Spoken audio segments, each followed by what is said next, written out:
Hello, everyone. Welcome in, welcome in. It's so good to see all of you. And today, we only have Merru and Prior here with us, as the four former Lobotomy Corporation branch department heads prepared to head out towards one of District 22's L Corp branches in hopes of retrieving the Golden Bough there, only to be contacted by their AI assistant before they can. It would seem yet another emergency has occurred back home.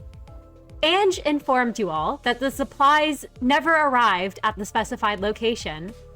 A message was left that someone jacked your shit trying to figure it out, and that some help would be appreciated. Signed, Big Brother Birgh. The shipment of supplies is needed to continue the operation, and while both of you dropped Miix and Kai off at the L Corp Branch to scout ahead, you two are now traveling to the border between Districts 12 and 21 to meet up with Prior's adopted son, Big Brother Birgh. And managers, given how cramped this RV always is with the four of you, how does it feel to be alone with just you and the department head you had always gotten along with the least back before this venture out into the city began? And Prior, this time, why don't we start with you, if you'd like to introduce yourself? I absolutely would. Hello, everyone. My name is Prior Year, and I play Manager Prior of the training team. And things are strange. The events of the Fixer event still weigh heavily on Prior's mind, and it was this blanket that sort of strangled all the emotions and feelings. But with Kai and Miix gone, it actually kind of makes the RV feel like it's big enough that he and Merru can give each other a good amount of space. They each have a place that they can sort of retreat to when they are tired of each other. It's honestly kind of felt freeing in a way. Like Merru and Prior aren't being jammed together into a can of sardines, and instead they're actually being able to perhaps develop some normal co-worker patterns between them. At least this could just be how Prior sees it. Prior is not the one who has to listen to him snore. So... Well, how does Merru see it then? Yes, hello. Hi, I'm Merru Online, and I play our control team department head, Merru. And as for how he feels to be alone in this RV with Prior, I mean, honestly, kind of similar in a way. He's sort of relieved. I mean, of course, part of him is more than a little anxious to have left Miix and Kai behind. But I mean, Miix still has Merru's tablet, emphasis on Merru's. So, you know, he knows that they can contact the RV if need be. And in his mind, going on this side mission with Prior is honestly the most preferable scenario for him. Because he's still, you know, focused on his tasks at hand, and his number one person who he needs to keep safe right now in his mind is Prior. And he also needs to keep an eye on Pascal, now that Yuna gave him that, admittedly very rushed information the other day that he's still trying to make sense of. But, you know, in order to do that, he needs to keep track of Pascal as much as possible. And on top of that, Merru has a specific interest in making sure their supplies stay safe. I mean, he's sure everyone remembers his very, in his mind, justified outburst about their lack of resources back in District 10. So, you know, he needs to make sure these supplies of theirs stay safe too. So for him, he still feels like there's a lot for him to worry about that's on his mind. But now that he has some space, he's, you know, realized that right now he just needs to keep himself ready for anything. You know, like hone his skills, get ahead of his tasks, all that. He does not remember if he even slept more than an hour the past few nights, which is, he knows that's bad, but it's fine. He'll figure out a way to manage that too. He's managed worse situations. This is just a bad bump in the road, and at the very least, he gets a little bit more privacy right now. So he is okay. I'm glad he's doing okay. And as the two of you are in this RV together, I imagine Pascal is the one driving at the moment, given I don't think either of you have any skills with vehicles, but correct me if I'm wrong. No. Prior has never, in his long experienced life, been in a position where there wasn't someone else who could drive him if he needed to get somewhere. In that case, then, Pascal at the wheel, you both drop Miix and Kai off and are headed back towards the border. And I should ask, the morning that you're all approaching U Corp's District 21, Merru, how are you handling things? Yeah. So I mean, as I had just said in our introductions, I think by the time the final morning of this leg of their travel comes around, Merru still hasn't slept much. And to him that's fine. He has too much to do anyway. So being awake at, I don't know, 4 a.m. is probably good. And he wanted to wait for Prior to wake up before he got Pascal to start driving them again. So he had some things to get done before then. I would say that initially he spent a little bit of time trying to figure out how to get Pascal to be his little task drone in Miix's absence. But eventually he was able to get Pascal to go out in the general vicinity to forage for some specific plants that he knows he can use in his cooking. I mean, you might as well use the free resources around you now that spring is in full bloom. There's tons of more things to gather than he could have dreamed of back in his back streets, so he won't waste that opportunity. So initially, he's just trying to tell Pascal to, go out, go get things for me.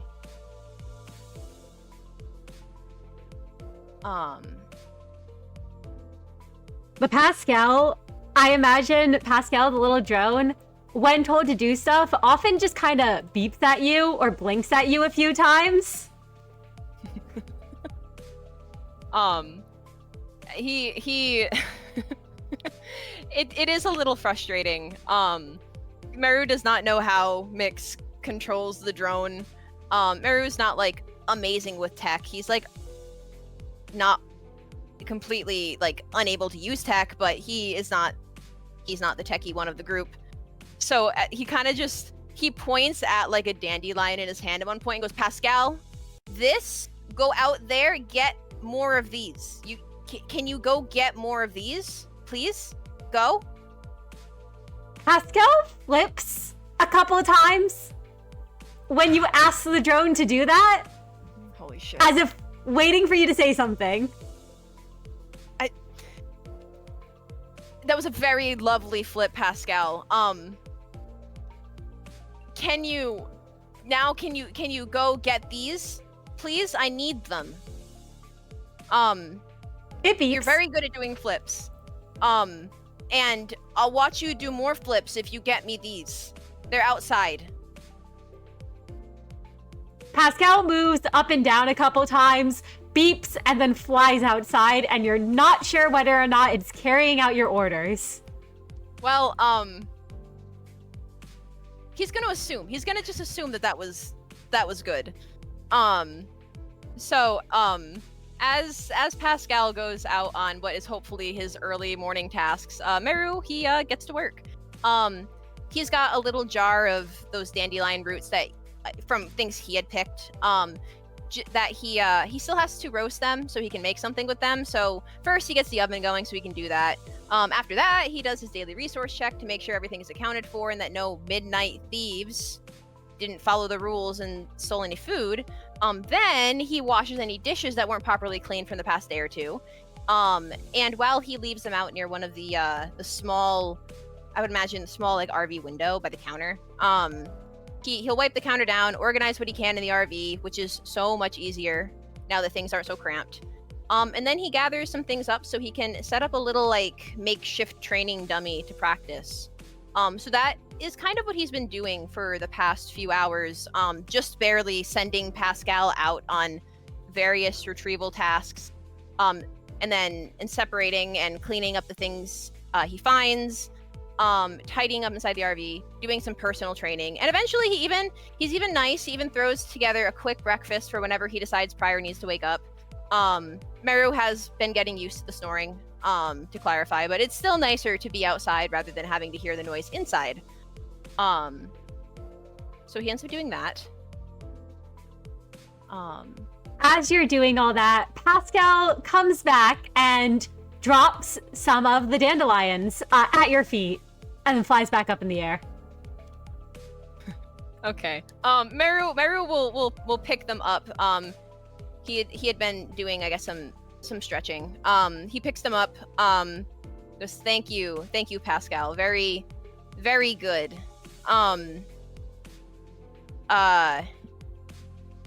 The drone Actually, beeps. and then he'll hold back up the dandelions and he goes, Can you bring these inside onto the counter and wake Prior up at the top of the hour? Can you do that? It flies a little bit around you and then beeps again and picks up what you told it to before heading off. Merru will watch it go and be like, that drone is probably the best decision Miix has made since we got out on this mission. Good little drone. And, well, with Pascal back in the RV for now, Merru, he gets back to work. Now, the training he had set up for himself was recommended by Kit back at the facility to help him practice his close-range melee combat. And this morning, he's specifically trying to improve on his footwork, since he's pretty much only used to, like, the quick, jumpy movements when he's trying to dodge an opponent's attack. As a long-range attacker, he doesn't need to, have that close-range footwork. So right now, he needs, to get some nimble yet precise steps, I suppose, forward that will help maneuver himself towards an opponent's potential weak spots to strike them at the perfect moment. And he doesn't really know how to figure that out exactly, but he knows that when he was a kid, he would sometimes watch Vienna practice her self-defense techniques. So it's probably something similar to that. So that's what he's practicing. So, Merru, if you would like to make me a number of skill 2 rolls as you're practicing. So Sure. Let me just pull this up here. And if you want to just do a couple of rolls, I'll say do free rolls to see how it goes. It'll be a scaling challenge level. So basically to hit in the first place, it's a stationary target. So it's just like a DC 1, a challenge 1 to not miss. But I would say the better you do, the more effective your hits are. Okay. I guess I'll do the first one. How many do you want me to do? Go for free. So your first one's 4 successes. Oh. Your second Okay. one's 2 successes. Oh. Third one's 6 successes. So for your first one, it's a pretty good hit. You're able to hit the training dummy. On your second one, you do stumble a bit, making the wrong step here. And while you do manage to hit it, you do almost fall from the momentum. And I would say on the final one with the 6 successes, you do really well on this one, and end up I'd probably like destroying the training dummy a little, actually. Okay. In your fight. But I will say, as you're doing that second one, even though, you from that one, you had kind of fallen a bit, and as you push yourself on that third one, you end up taking a point of red damage as you kind of twist your ankle in the attack, not used to putting that much momentum forward. Damn. All right. That's fine. I will add that. So I guess if I to describe that, when Merru makes that misstep on his second, I guess, round of attacking, he could immediately tell that he is, he's gonna fall. His prosthetics practically they light up as the wiring underneath his skin lets out a few warning shocks. But since he seems to have rolled his ankle or something like that, there's nothing he can really do to stop himself from falling. Now it's probably not as bad. He probably is able to like put out his side of his arm or something to make it not as bad. But he's still definitely gonna bruise from that.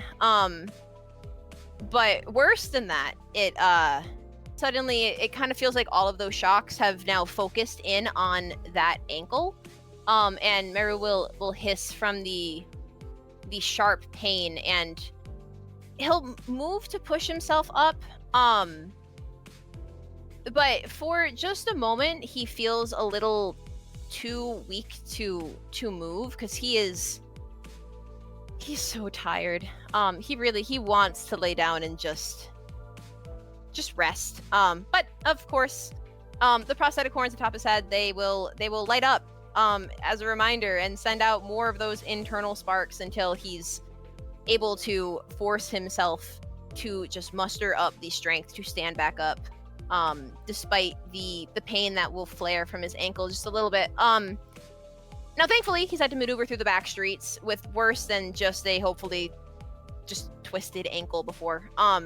So after spending about just a minute or two slowly acclimating himself to that pain, he does his best to continue his training without paying too much mind to it, because he cannot afford to let himself be stopped by such a minor injury after all. I mean, he hasn't made enough progress yet, and to prove himself, I guess he ends up destroying that training dummy in his own frustration.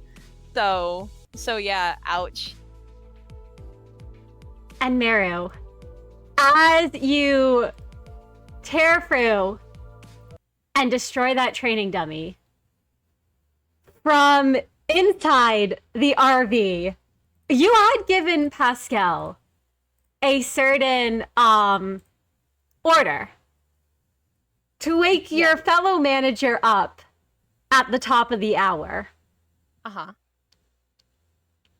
Prior, how has Prior been doing this morning? While Merru's been up. Prior's it's like, what, you said 4 a.m.? Prior's dead asleep. Are you kidding me? Prior is peacefully resting. He's not had to get up. He's not had to deal with any contestments about sleeping in. This is perfect for Prior. Prior is having the time of his life. He is well rested. He feels like he's actually getting a chance to recuperate. So yeah, he's dead asleep right now.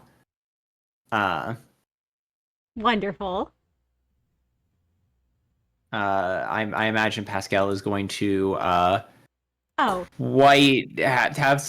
moment waking him up and Prior, you are oblivious to this. The little drone flies overhead, and there is a blinding light As it uses its little flash on you, just hovering over you right in front of your face and blinding you. There's one final loud.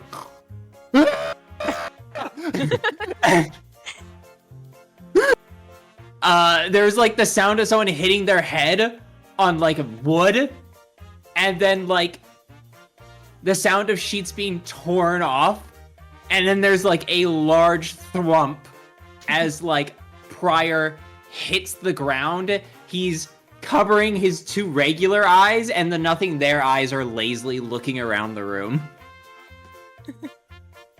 Eyes!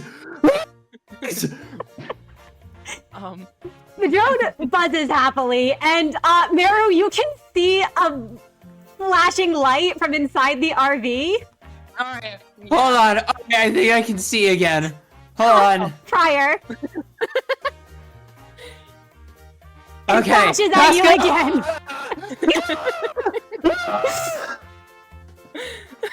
And it does it in second time. As the little drone keeps flashing its lights at you. Over and over again.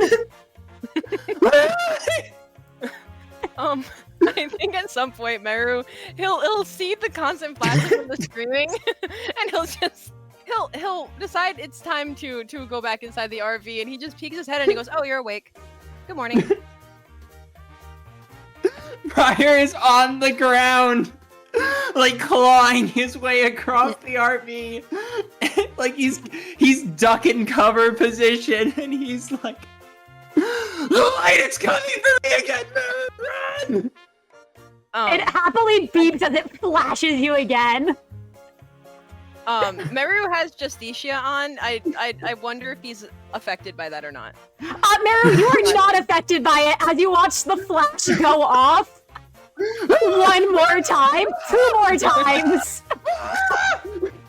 I made you breakfast. It's on the counter if you can see it. I doubt you can. I can't There. see! I can't see! Pascal really was the best human mix ever made. Do you need help up?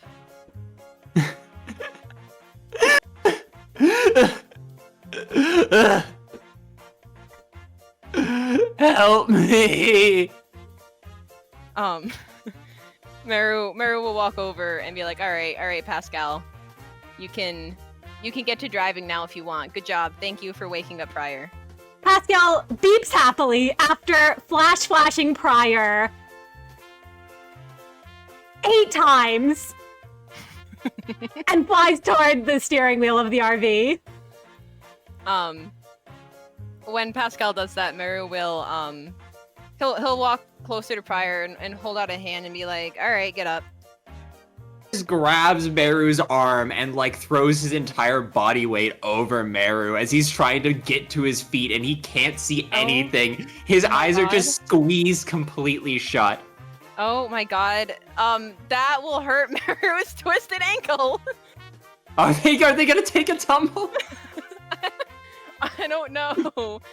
You know what, Merru? To not tumble, make me a reflex athletics at challenge tree.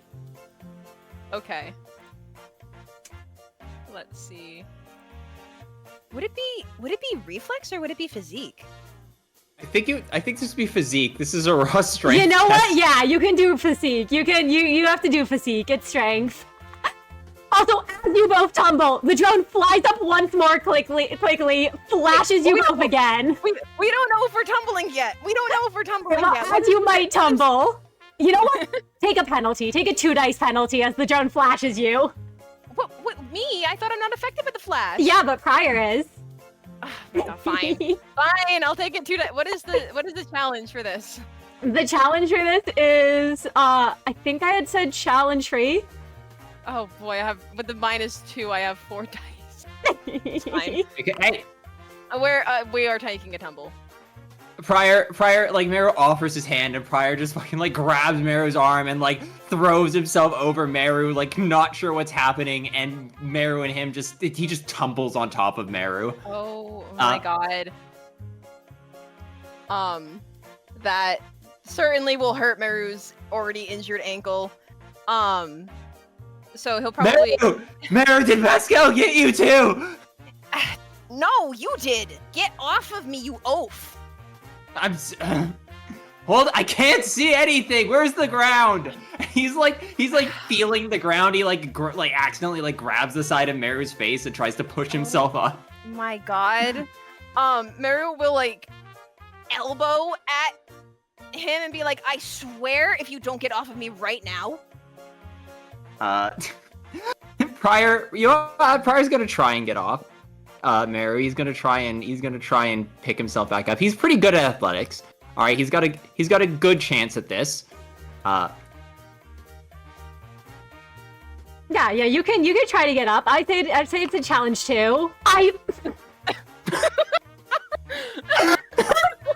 that bad. So Prior, you try to get up, and would you like to explain how it is when you fall on Merru again? Yeah. Like Merru watches Prior like get his like leg like up, and he like kind of pushes himself up. He doesn't realize though, because they felt backwards towards the table. The table is right above Prior's head. So as he like thrusts his head up, he slams the back of his head on the table. He grabs for the back of his head, loses his grip on the ground, and just like tumbles on top of Merru again. Oh my god. Merru, he'll be like, I should have left you dangling in that casino. I should have left you there. Get off. Prior will try and unceremoniously, like a beach seal, attempt to roll his way off of Merru because standing up isn't working. Oh my god.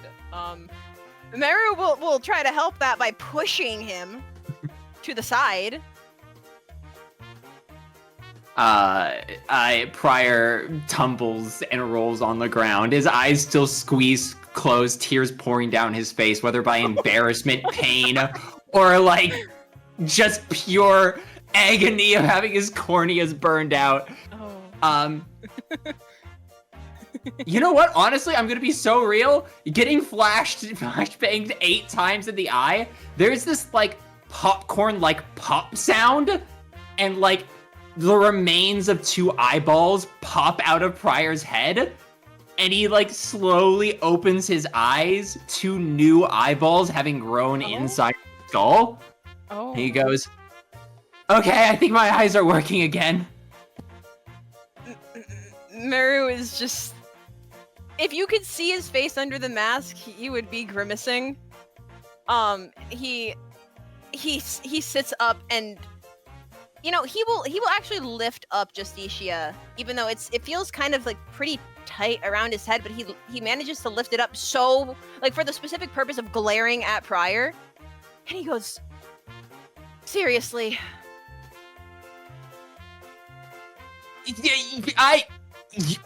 Merru. Who wakes someone up at 4 a.m.? It's not 4 a.m., it is 5 a.m., actually. A respectable time to wake up. Well, I would rather be asleep. Well, I would rather get our day started because we have an important task. Now, What do you think, get up. Pascal? As you ask Pascal, who you notice is no longer at the wheel, and instead hovering over you both. Hey, Merru, you said you removed Justicia, right? No. And flashes you both once more with bright light, and then beeps happily, leaving you both as it flies back to the driver's seat. You think that the drone is content. Please go ahead, Prior. Prior's head just whips back, he grabs at his eyes, and he goes, I hate this fucking RV! Merru saw Pascal coming and quickly put Justicia back down. So he also wouldn't get flashbanged. No. Make me. I want to see if you got it down. I want to see if you got it down in time. Make me a reflex athletics at challenge tree. challenge you. Okay, we got this. I Yeah, do you're it. fine. I'm You doing put it down in I'm time. doing You it. put it down in time as you see the drone flying up. I've been awake. You're spared, Pascal. Okay. Well, Fine. we'll now get up. Well, you know what? Technically, I'm awake now. So, You are. are you happy? I'd be happier if you didn't fall on me, but yeah. I mean, you offered me your hand. Yeah. And? That was me being nice. I can stop being nice. No, I don't want you to stop being nice. Okay, well. Ugh. Anyway, I made you breakfast. Go eat your food. Thank you, Merru. You are welcome, Prior. Prior sits at the table, his eyes just now seeing the light for the first time and then immediately being flashbanged are like clearly trying to like adjust themselves in his skull. His flesh shivers across his face for a moment, and then he starts just wolfing down food. Merru, You were really good. Thank you, Merru. you're welcome. As always, no seconds. And Merru will take his own seat at the table with just a little glass of water. He doesn't have any food. Come on, can I have seconds now? I did No. just have to regrow a pair of eyeballs. That sounds like a you problem, not a me problem. You're not getting seconds. I'm hungry. You're gonna be hungry even if I give you seconds. Well, maybe. If I had thirds, I wouldn't be hungry. Okay. Not happening. Prior stabs his salad. More scornfully. Listen, be grateful I'm even making you breakfast in the first place. You don't even need to get first, and yet here I am.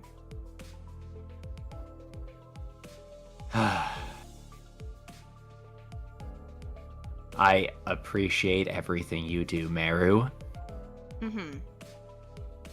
I would just prefer I not be awoken by being flashbanged 7 times. Pascal Just 8. beeps. Twice more. It beeps 2 times when you say 8. 9. 9 times. Beep. Oh, well. Listen, I was busy. I could have woken you up myself, but I was busy. I was doing things. I was getting stuff ready. And then Merru pauses and he goes, "Oh shit." And he quickly gets up and runs towards it because he goes, "I forgot about the fucking oven." Thankfully, it was supposed to be in there for a long time, so he's able to turn off the oven with the stuff in there not burnt. But he clearly seems suddenly very, very stressed as he takes the like pan out of the oven and just sighs and he goes, "I've been doing a lot of things. I've been up for a while, so we should be all ready to just get going." Do you need me to take a look at your prosthetics, by the way? Huh? I've never actually seen you fall over like that. Is your like weight calibration off again? No, it's fine. I don't need anyone to look at my prosthetics. They're fine. I just wasn't expecting that to happen. That's all. My prosthetics aren't perfect. And checking them isn't going to make them any better than they are, I think. So it's fine. I just thought it might have been a calibration issue, or, I mean... He just sort of looks, and, like, he patterns out his next word slowly of, like, "I'm just offering if there's anything I can do for you."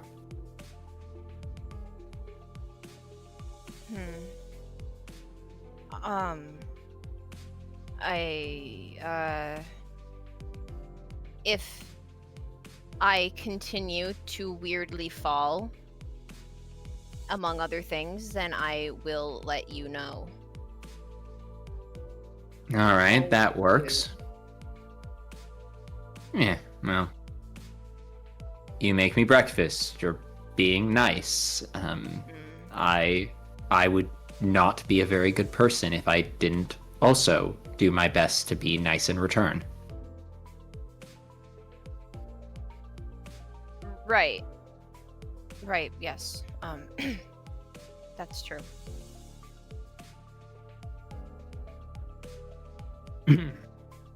This is the part where Kai would come in and say meow or something, I'm sure.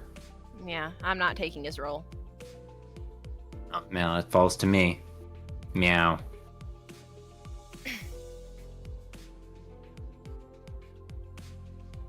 Wow. Prior just stares dead-eyed into Merru's like Justicia.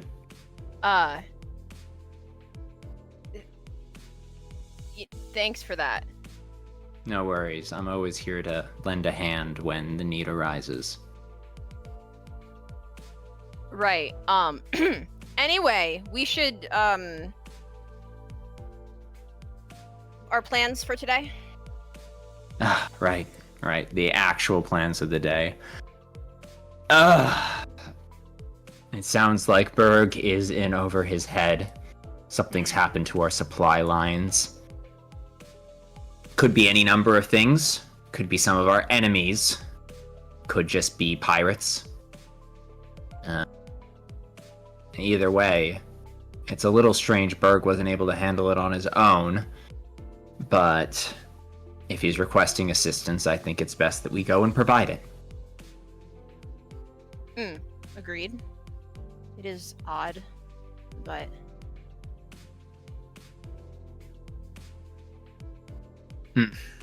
I mean, Birgh is capable of handling himself, as we saw. I mean, he was certainly capable of handling us. That's true. That is certainly true.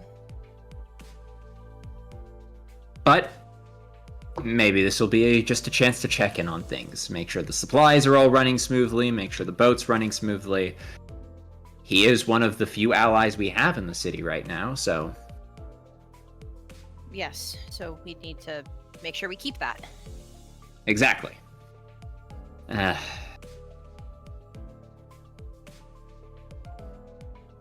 I admit, I'm a little nervous to see him again, though.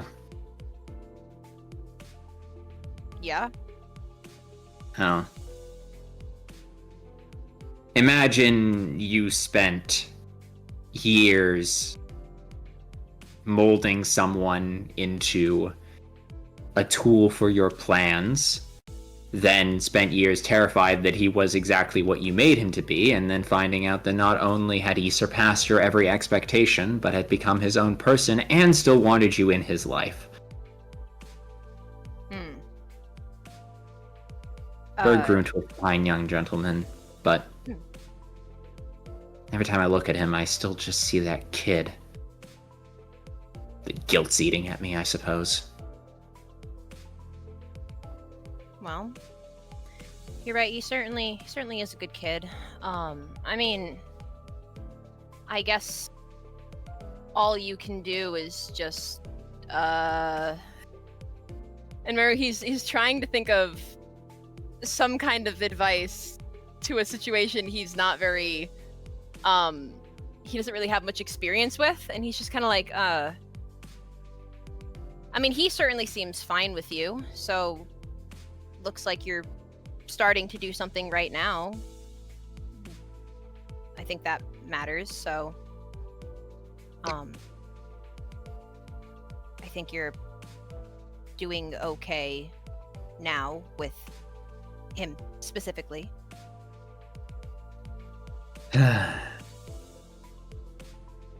He's given me another chance, and I just don't want to let him down this time, you know?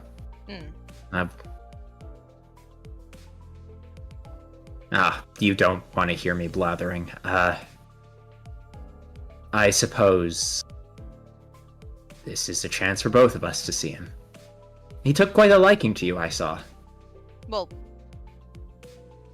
Yeah. Like I said, he's a good kid. Yeah, that he is. Well. We'll bring our ego gear, we'll make quick work of whatever is holding Birgh up, and then we'll be back to the facility and getting the Golden Bough before we know it. Hopefully, yeah.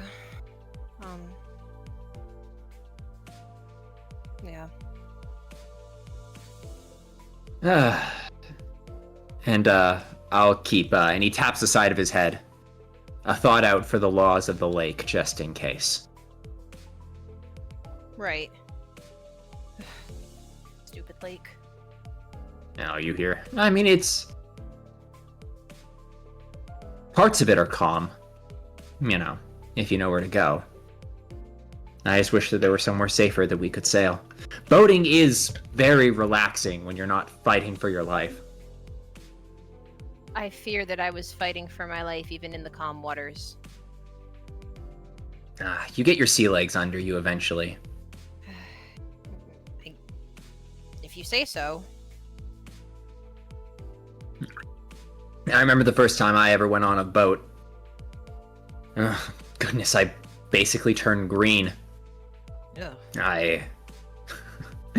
Oh goodness, I couldn't keep anything down except water. It was horrendous. But I got used to it eventually.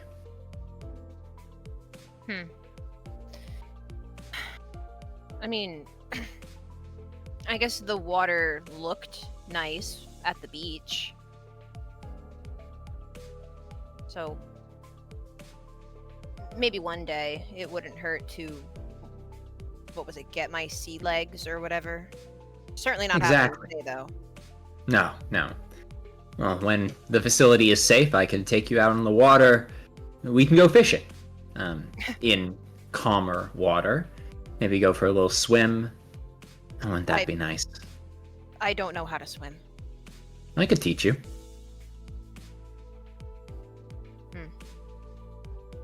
And then you could teach me something. We could call it a trade. Maybe how to make a salad like this. That's a really easy thing. But, okay. So is swimming once you know what to do. Fair enough. Maybe. I'll consider it. Consideration is all I ask for.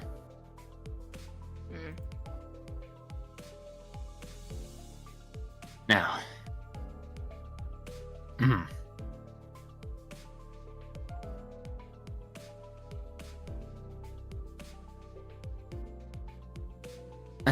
Prior sort of sits back and looks out the window as the scenery begins to change. And as the two of you reach the border and near the shore of L Corp's beaches,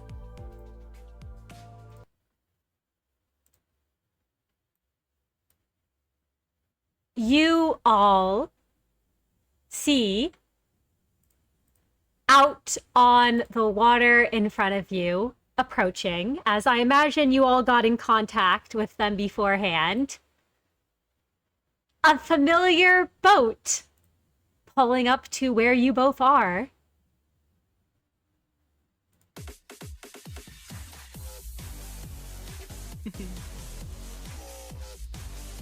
And do the two of you board?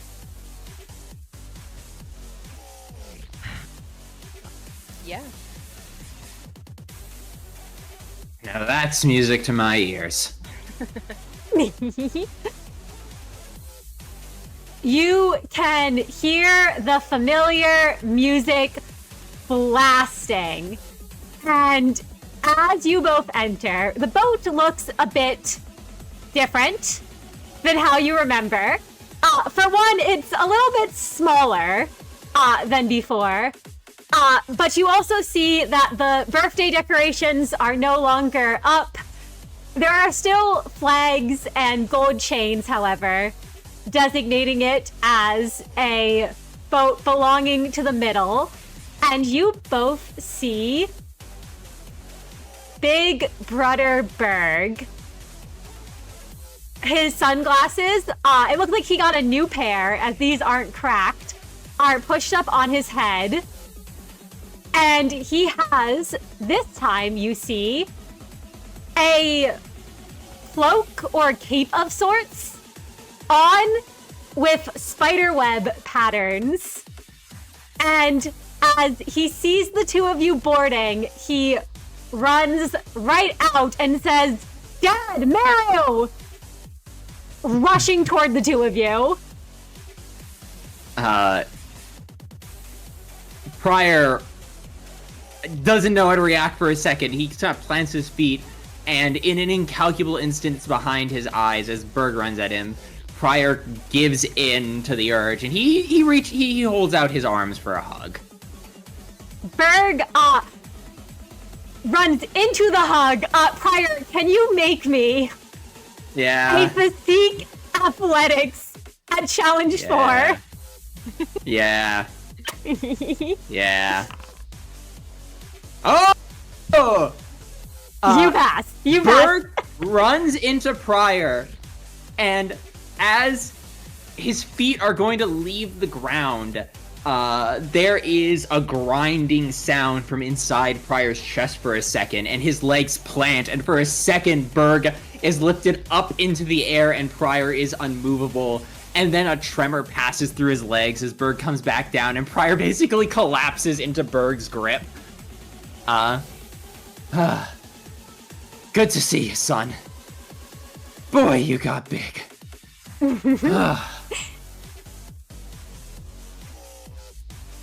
He kind of just grins at that, clearly enjoying the praise, and then waves over to Merru and is like, "Merru!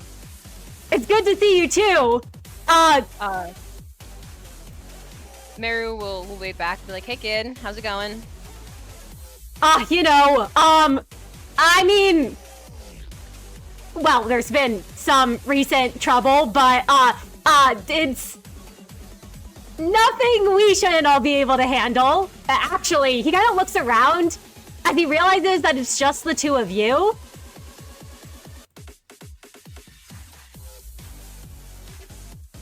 Yeah, you kind of caught us in the middle of a very important operation, so two of us decided to come here and help you out, and the other two were off making sure that the situation didn't change. We're hoping this is kind of a quick resolution. Should be. Especially now that you two are here. Of course. With Merru's aim and, well, my support, I'm sure it's nothing the three of us can't handle. And Prior will pat Merru twice on the shoulder. Merru, he'll just cross his arms and nod his head. He goes, "Yeah, it should be, hopefully. In and out, quick and easy." Right, I should fill you both in on what's the issue, and Birgh, steps forward again to you two and says, "So, basically, while we were transporting the supplies, right? One of the ships I sent out from this boat, as they were crossing over toward District 12, that's when they got stolen. The little siblings who came back said it was by the thumb. I don't know what the thumb's doing messing around near our turf, and why these fingers keep encroaching on our territory. I kind of haven't brought it up to the rest of the middle, because he kind of like looks around and then lowers his voice, like huddling near the two of you, like kind of like pulling you both in for a little huddle, like grabbing you both close, if you don't resist." Yeah, Prior doesn't resist. Why not? Merru won't resist either. Right, so, I don't want to look like, weak in front of the rest of the middle, and don't really want to reveal the trade deal we got going on. And also, Big Bro Ricardo keeps talking about some hair salon he's super excited to go to, and I'd rather not bother him because I know how he gets about his hair and that he's been looking forward to this. So, we're kind of trying to handle the issue at the moment. The firm took the supplies. And while the little siblings failed to get those supplies back, they figured out the location of them right now. So we were planning to ambush the thumb and take them back. I just, and you can see wait. The thumb? Yeah, the thumb.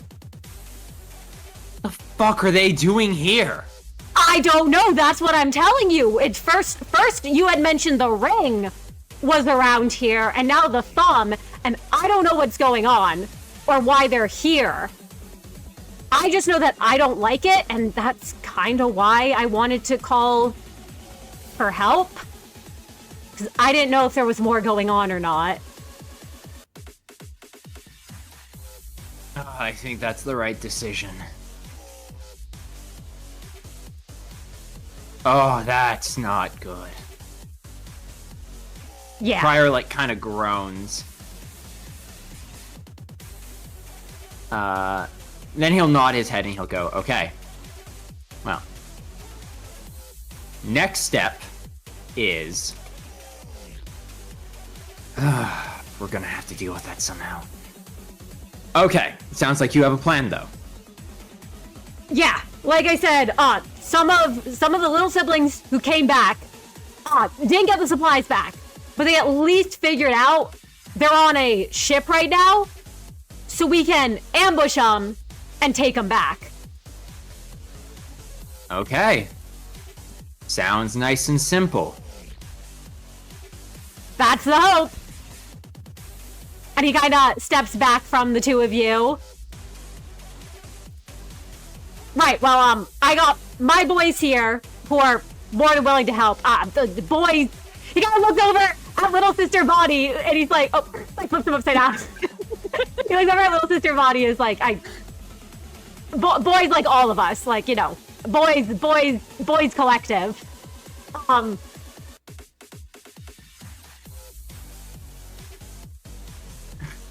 Prior's sitting there for a minute, very smooth, son.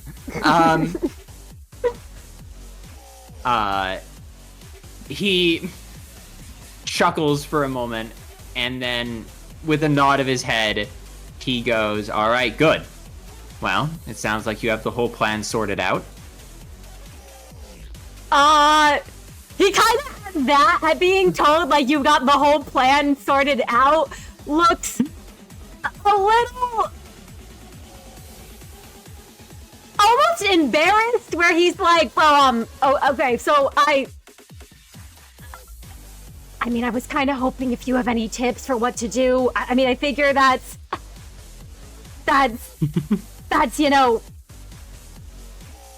we'd probably just ambush them and beat them. I didn't know if you had, a strategy. Prior chuckles to himself, and then he'll nod his head and he'll say, don't worry, we'll figure it out. Prior puts a finger to his chin and he thinks for a minute. Alright. Honestly, if it's the thumb, we're gonna want to think about what they're doing here, why they're here. No, actually, Birgh, I think your strategy might be best. Oh? I wasn't thinking about why they're here. I just figured they're being assholes like they usually are. Sometimes the simplest solution is the best. In this situation, the thumb is in our turf. We are in full right for you to defend what's yours. Doesn't seem like they're wanting to cause a big fuss about it. And because you don't want to cause a big fuss about it either, it means that any conflict that happens stays between you and whoever is encroaching on your turf.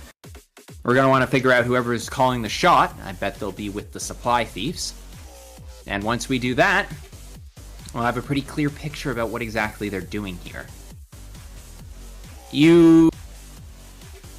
Birgh, have you had any encounters with the thumb recently? Anyone from there you think that wants to potentially strike out at you? You can tell that Birgh is thinking as hard as he can. As he kind of like... His face kind of scrunches up for a moment as he looks like he's trying to remember stuff. And then he like... It's clearly taking a lot of effort. And then he like shakes his head and he's like... Nah, I got no clue. I mean, I haven't really... Last time I've messed with the thumb has only been whenever they came crawling around the web. Way back when. That was my other question, is if you knew of anything from... Well, I suppose that answers that question, actually. In that case, I think you're right. We can't rely on the rest of the middle. I don't know who this Ricardo is, but sounds like he's out of the picture. Probably best that we just handle this ourselves, then. We're going to need your help, though. Oh, I was planning to be there. And he kind of like punches, like you can see him punch his fist into his hand as the chains rattle, and you can tell he looks very eager for a fight.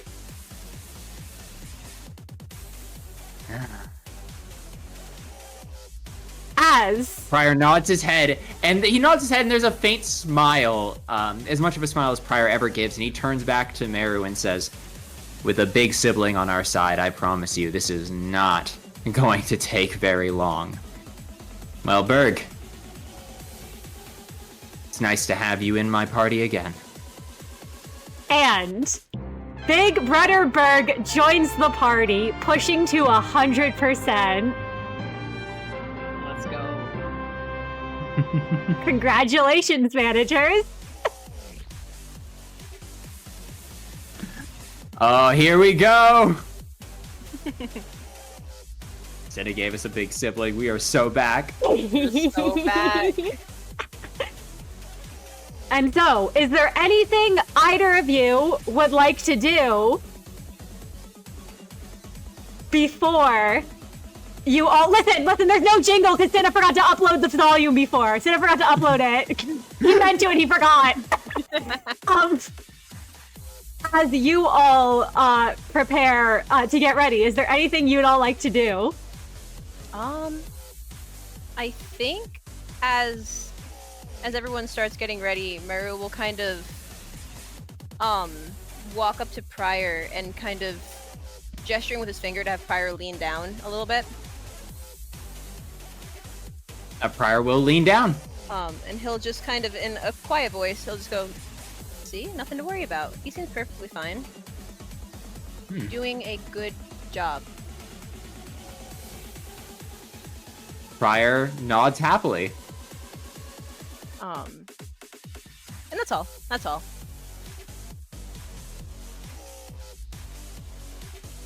And is there anything else? Anything else you'd like to do, Prior? Or say before? Prior looks at Birgh and all of his little siblings. And he goes, all right, we'll get the supplies back. We'll deal with the thumb. And we'll all be able to return home. Sounds like a plan. And as you all get ready to go deal with the thumb, Birgh does approach you real quick, Merru. And he looks to you and he says, you know, I'm glad that it was you who came along with him. Yeah? Yeah. Well, I'm glad that it was me who came along too, because I want these supplies back, so,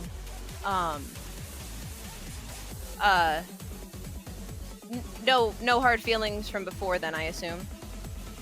Yeah, no hard feelings. He kind of pauses and he says, towards you and Dad at least. Right. Well, good to be fighting on the same side then, kid. Make this quick and easy. He slings an arm over your shoulder and kind of hits your back and says, yeah, let's do this. And Merru, can you make me a reflex athletics at challenge 4? Yeah, I can.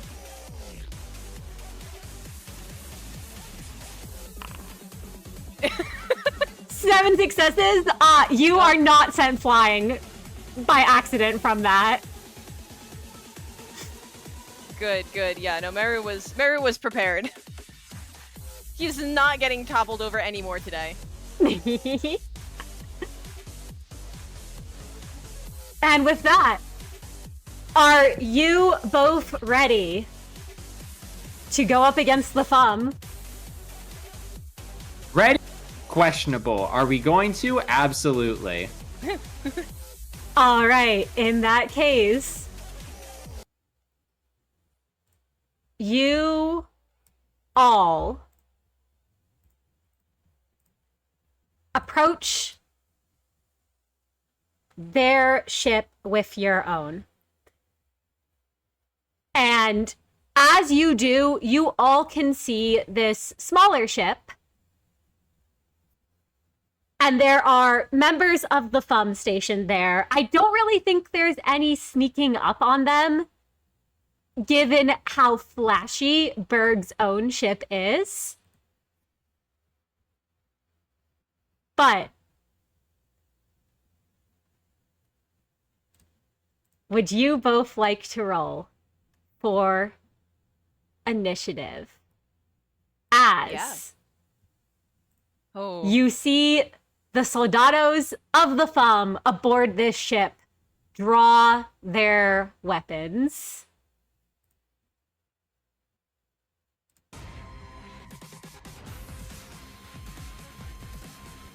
And I will go grab the initiative.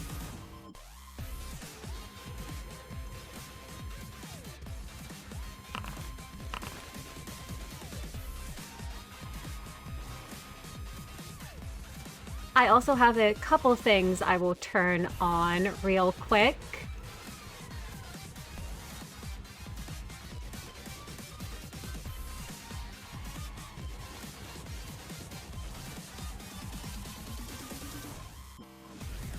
As I do so,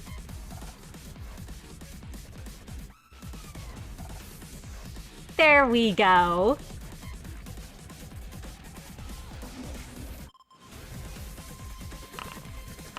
Oh, and we have a helping hand.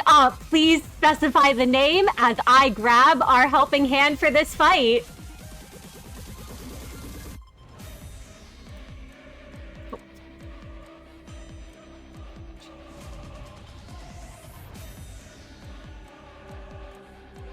Just grabbing that here. There we go.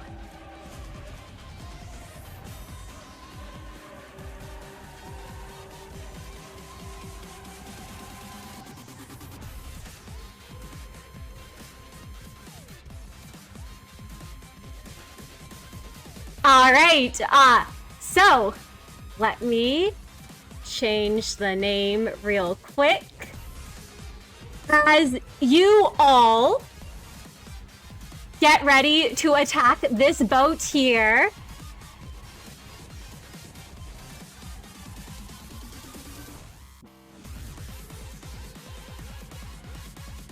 and get prepared, I'm just gonna add you to the initiative order here.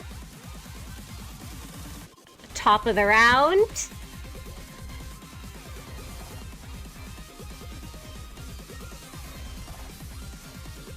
And I think we're good to go. Are you ready, the two of you? Mm-hmm. I'm ready. All right.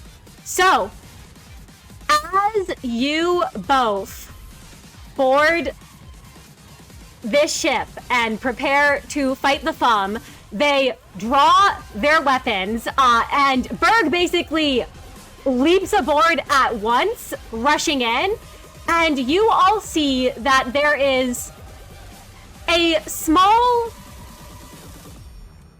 boat approaching you all as a fixer leaps aboard the ship as well and says, could you all use some help? Twirling his scythe around.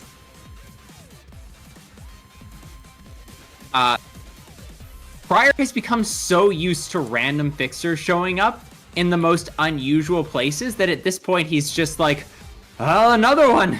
Always with perfect timing.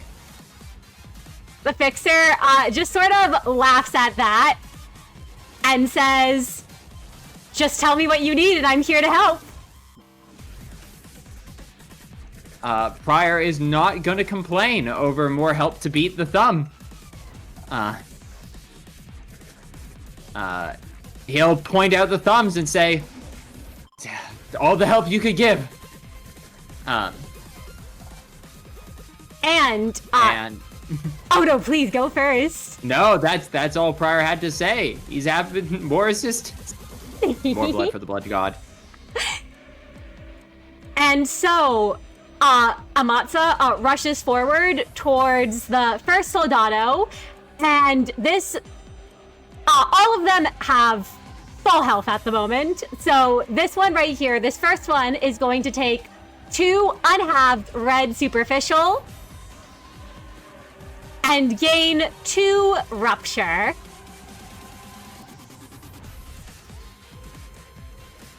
All right.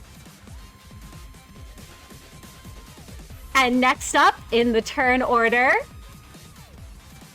we have the Soldatos of the Thumb as this one right here. They all see you coming, and you watch as the one right in front of you, Prior, lunges forward and is going to try to stab you. If you can make me a challenge free. All right. Reflex athletics, I believe, to dodge. I will gladly do that. Difficulty. Difficulty challenge free to dodge this. As he steps, as he sees the Soldato approach, Prior draws life for a daredevil, flames glint off the edge of the blade, gaze flickers on and locks onto the Soldato, and Prior remembers again the power of ego as he effortlessly sidesteps the strikes, deflecting the blows. Absolutely. This Soldato here is going to also rush forward and slip past Birgh to try to stab at you, Merru. Oh, lovely. If you could also make me a challenge-free reflex athletics. Sure. Oh, no. I'm rerolling. Awesome. 2 successes? Yeah, remember Meru's injured ankle? Yep. Merru, I imagine as you try to dodge out of the way, your ankle buckles a bit, and you are going to take 2 unhalved red blunt damage, and 2 burn has been inflicted on you. Fun. Okay, yeah, no, Merru will, he'll stumble backwards, instead of the quick and graceful jump he normally does, and hisses a little bit, from the pain of his ankle, but, and the attack that was just done to him, but, tries his best to shake it off. And as you do so, this Soldato capitalizes on that moment as there's a shot that rings out, and you can make me a challenge-free reflex athletics as they fire their weapon at you. Awesome. Now, sorry, remind me one more time. If I'm dodging multiple attacks in one, like round, do I have to do anything? Nope, take your full dodge. Okay, cool. Well, before I do that, I'm going to I can use my desperation rest. Yes. You can. Okay. Well, I will do that. Merru doesn't want to. He doesn't want to miss again. Let's see. And I can only do 3 because I'm not injured, like injured, or whatever the one for willpower is called. Strained. Let's see. Much better. Yep, Much you better. were able to dodge that one with 4 successes at challenge tree. You're able to dodge, and this soldado here is going to also run up and attempt to stab at you as well, Prior, as they start to crowd on in. And that'll be a challenge tree. All right, I shall make that roll.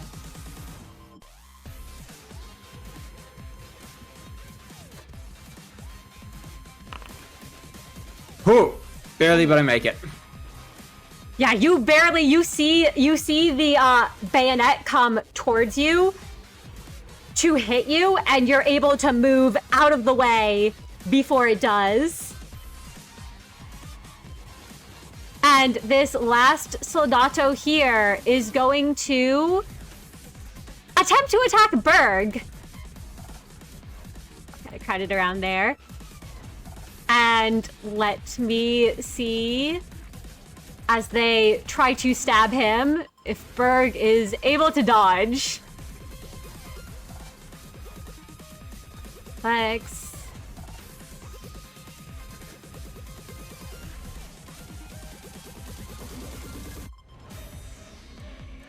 That is challenge free.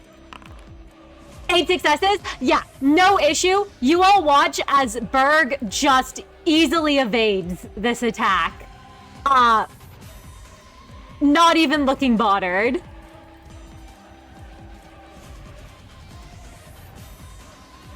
And Yeah, compared to these soldatos, Birgh's on another level.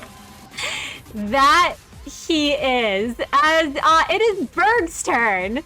And Birgh is going to attempt to kick. Wait.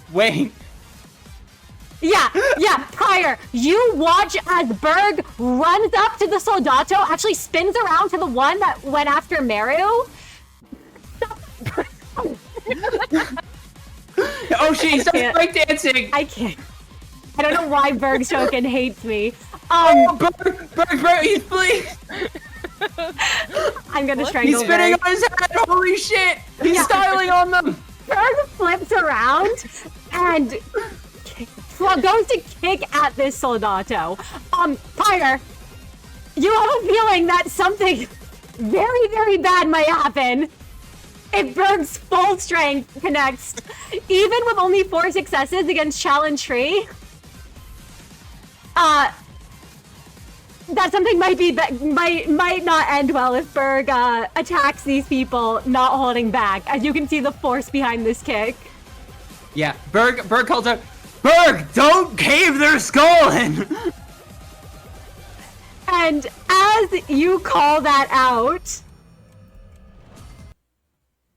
Birgh, you watch as he holds back a little bit, bracing before he hits them, as this soldado still takes the 2 unhalved superficial red damage, as well as an extra point of bleed on them. However, Birgh rejoins the party this time at 25% effort.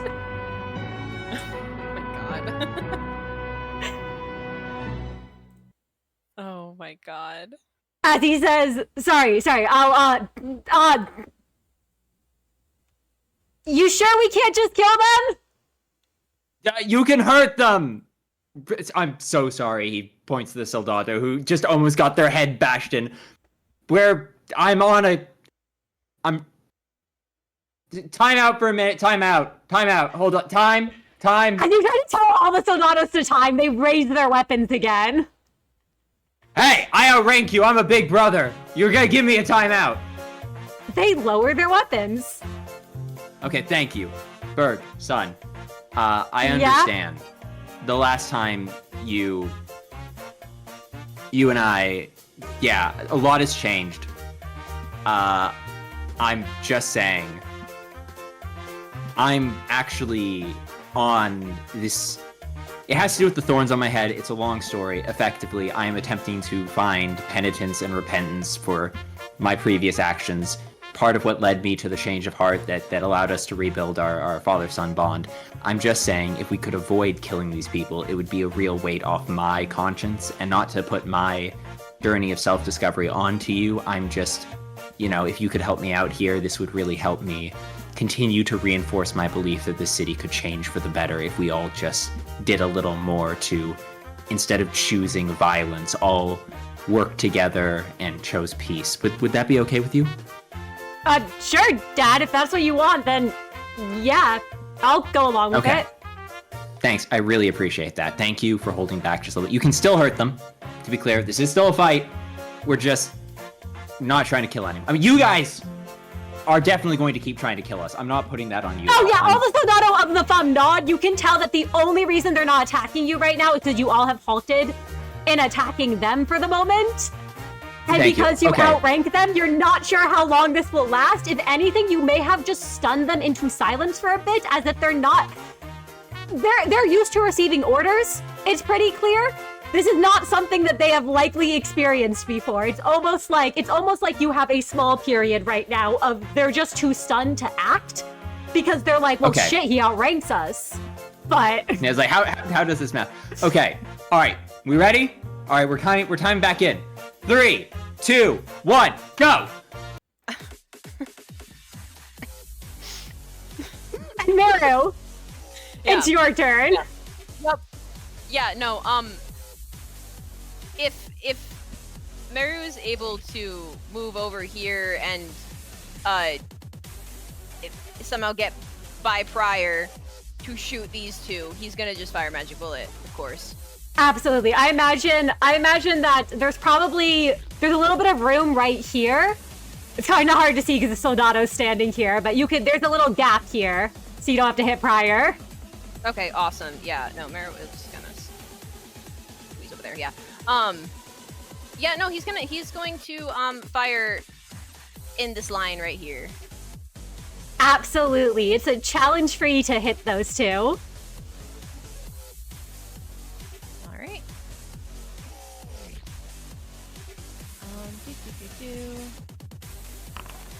What on earth? I'm re-rolling.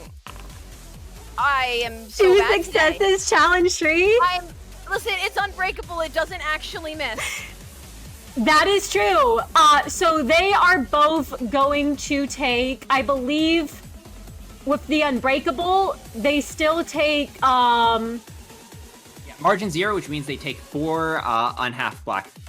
Absolutely. So they will both take that damage. Would you like to describe firing at them both? Yeah. Well, of course, like always, Merru, he tries to just get back into it. And he raises up magic bullet to fire his shot. But it almost feels like there's something wrong when he does so, and he's not sure if it's just because he's just so tired, or if there's if he somehow made their Freyshoots mad or something, and it still hits, of course. But when the portal forms and the bullet shoots out and fires, it doesn't feel like it has that same oomph that it normally does. Which is great considering he also had just, miss the dodge. He's struggling just a little bit. But he tries once again to shake it off. He's fine. It's all fine.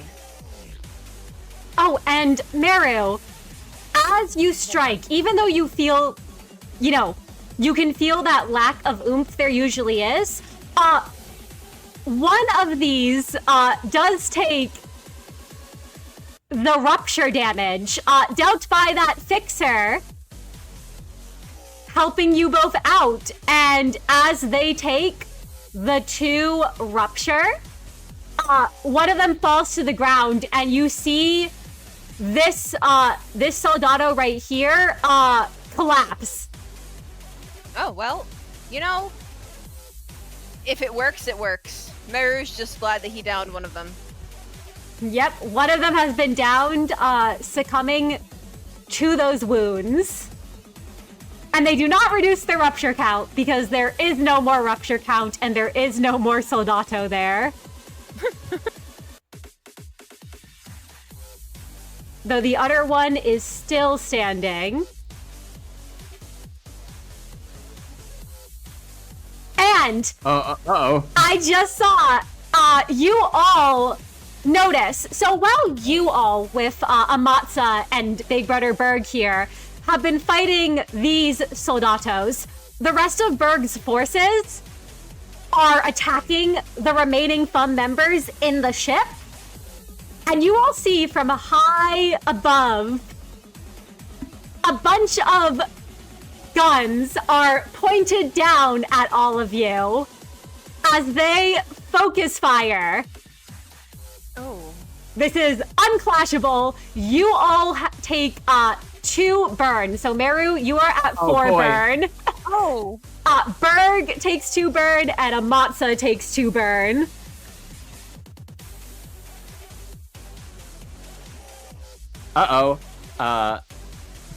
Awesome.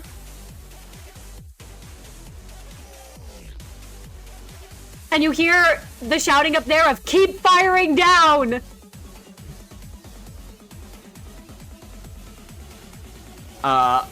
Okay. Well. Prior's turn. It is. Prior, it is your turn now. Do I attack or do I buff? I think I buff. Birgh and Merru here. I'm gonna drop a skill 3. Absolutely. Merru has only taken 2 willpower damage, so I do believe this is going to be challenge 2.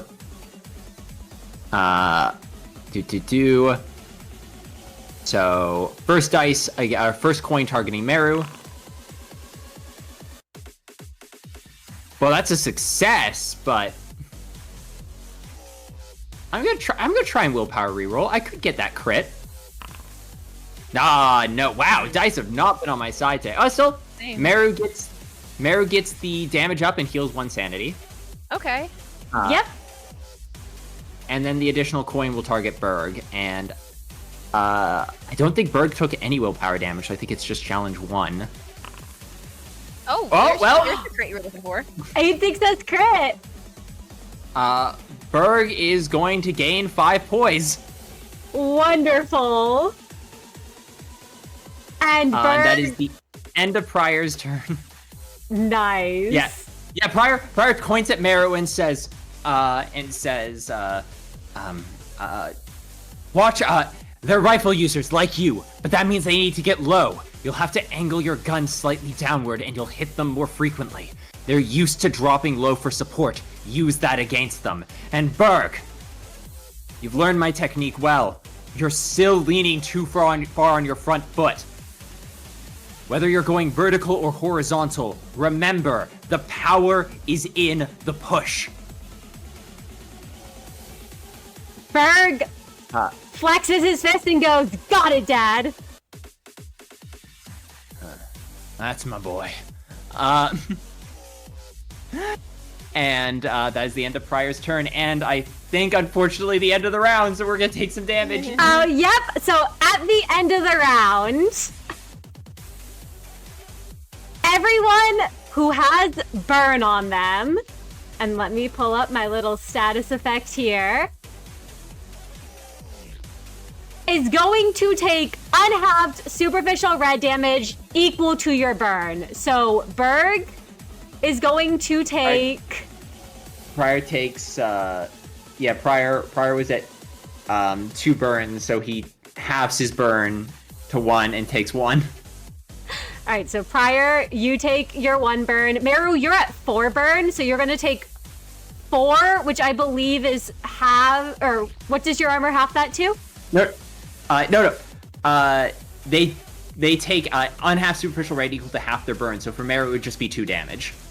Oh, got it. So Merru, you take 2. And then you half your burn to 2. Oh. Okay. And then I believe Amatsa is going to take 2 damage from the burn and half the burn to 1. And Birgh is going to take 2 damage from the burn and half it to 1 as well.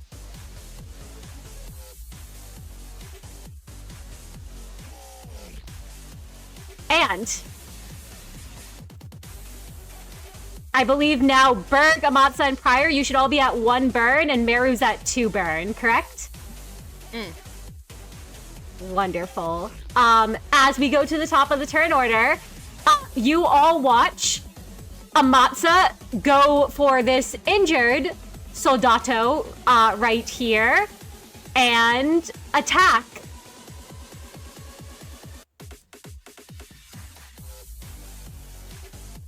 With the scythe or actually it's the highest health enemy. I keep forgetting that little thing. So Amatsa runs past Birgh to this Soldato over here.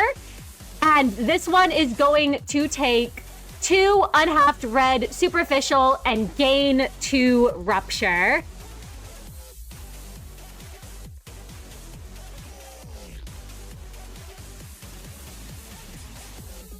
And you all feel the light wash over you as you all can gain a point of health back. The burns lessen. Prior is relieved.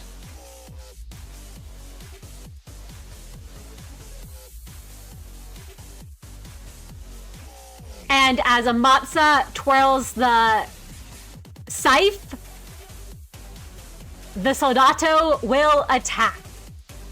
This one here is going to go for you, Merru. Of course. Going to stab at you. All right. If you can make me a challenge-free reflex athletics to dodge. Yes. And I'll once again call upon my desperation. Yes. Feel free. Okay, awesome. Oh, okay, we're back. We're so back. A success crit against challenge free. You easily dodge, if you'd like to describe as the weapon comes in with stabbing force. Yeah, no, Merru, he just needed a turn to get back into the swing of things.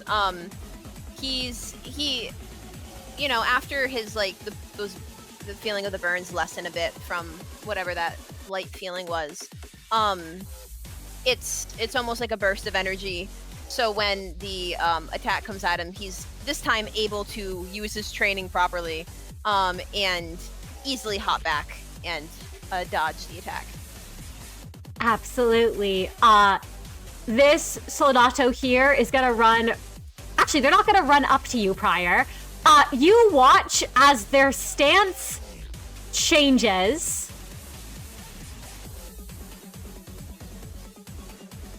And there is a loud noise as they fire a bullet at you. And you can make me a challenge 4 reflex athletics. Oh boy.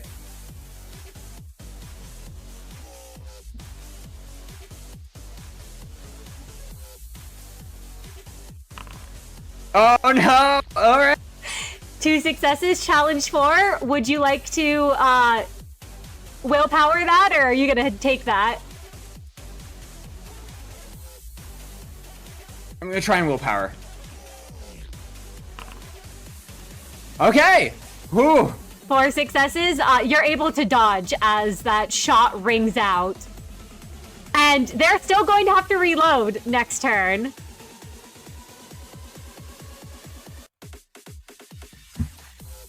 As these 2 soldatos here, the one who was attacked by Amatsa is going to try to stab at the fixer.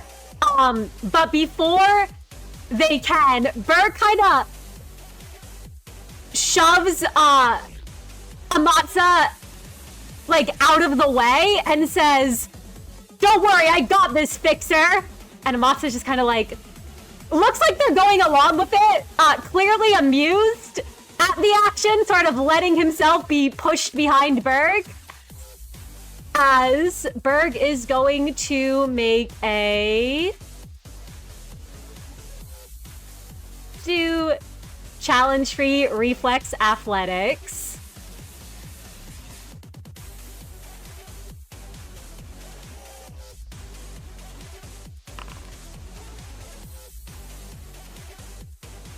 I don't know why your son is trying to overreach. But he should be able to do that. But with don't know why that's doing it. Yeah, I don't know why that's doing it either. I guess he can do it now. With 3 successes, he's able to dodge as this soldato comes at him. And this other one here is going to fire across at you, Merru. Okay.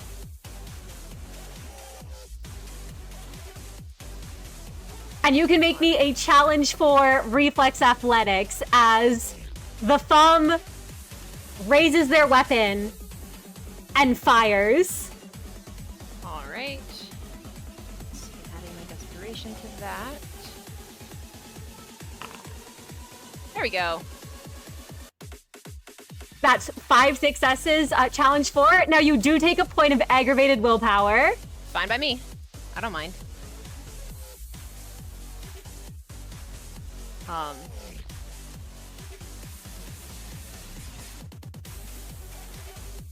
And that is all of them, as Birgh has 5 poise on him that he wants to spend.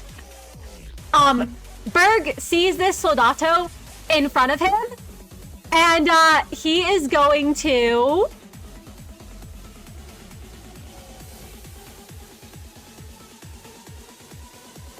holding back, kick them for 6 successes at challenge free. So he does 2 unhalved. So that's going to be 2 damage. He inflicts with 6 successes at challenge free. The margin is free. Free bleed on them. And if he's using his poise, that's actually 5 bleed. You're right. As he uses his poise and inflicts 5 bleed on them, this soldato looks to not be doing well as wounds begin to open up. And then they take the rupture from Amatsa's attack as this member of the thumb looks to be in very, very bad shape and on the verge of collapse. And Birgh kind of whirls around and like tries to give the fixer a high five, not even seeming to realize right at that moment that it's a fixer or caring, just excited. It's like, hell yeah. And that is Birgh's turn. As Merru, we go to your turn. There is a soldato right behind you, and there are 3 still standing on the field. Yes. One of them looking very injured. I think Merru will fire at... let's go actually with this one right here. The furthest one away.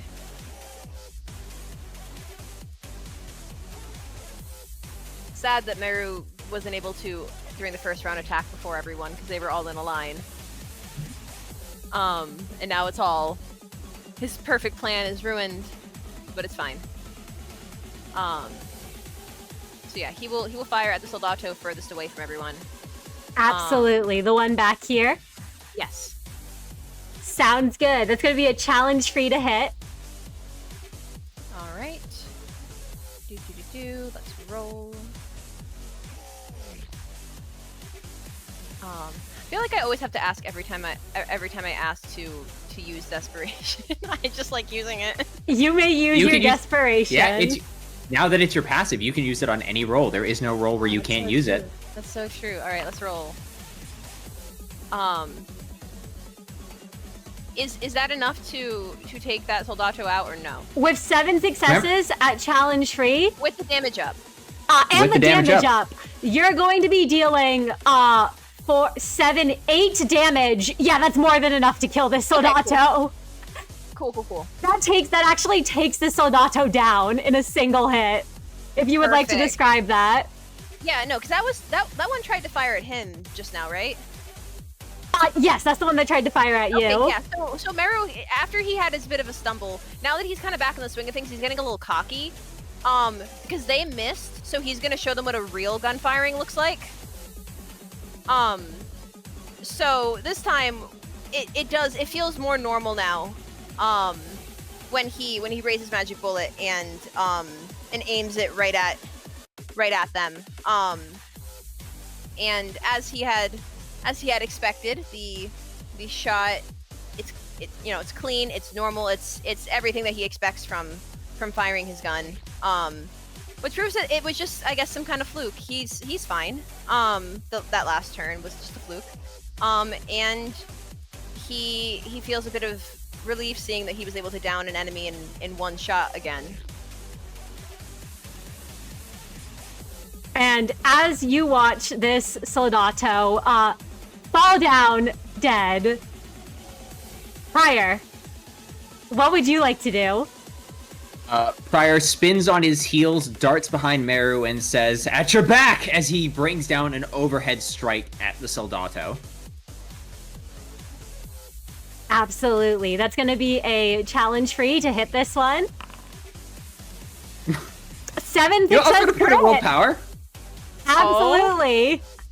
No extra dice. I'll still take, that is going to be 4, 5, 6. That is 6 unhalved pale damage, and they lose a health box. That's enough to take the Soldato down, if you would like to describe how you do so. The blow comes down. The first blow looks like it's going to split their skull in half, and instead it splits their hat in 2. And as they reach up to feel for their head, the blade comes around from their shoulder to their hip, and as he sheaths it over his back and turns, they grab at their very soul as their eyes roll into the back of their heads, and they pass out from the overwhelming but non-lethal pale damage that racks through their system. And as this one passes out here, at the end of the round, I believe the burn goes off, so... Yep. Prior takes another burn damage and clears his. Yep, Prior, you clear yours. Amatsa takes another point of burn damage and clears his. Birgh takes a point of burn damage and clears his. And Merru... Don't you mean Birgh damage? We're killing Prior. And Merru, you take 2 burn damage, and yours goes down to 1. I take 2? Your burn was at 4 originally, because you got hit by one of the attacks. Yeah, but I thought it was at 4, and then it was half to 2. Yeah, so it should be down to 1. Yes. Yeah. Okay. Oh, it should have been 4, and then you took the 4 damage, and then it got cut in half, so it would have been 2. No, 4, you take 2 damage, because you take half your burn count. It's 4, take 2 damage, half to 2. Now Merru takes half 1 damage, half to 1. Yeah, sorry about that, correct. You're good.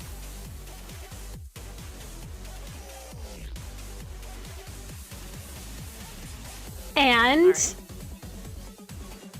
we go back to the top of the round as all of you have taken your burn.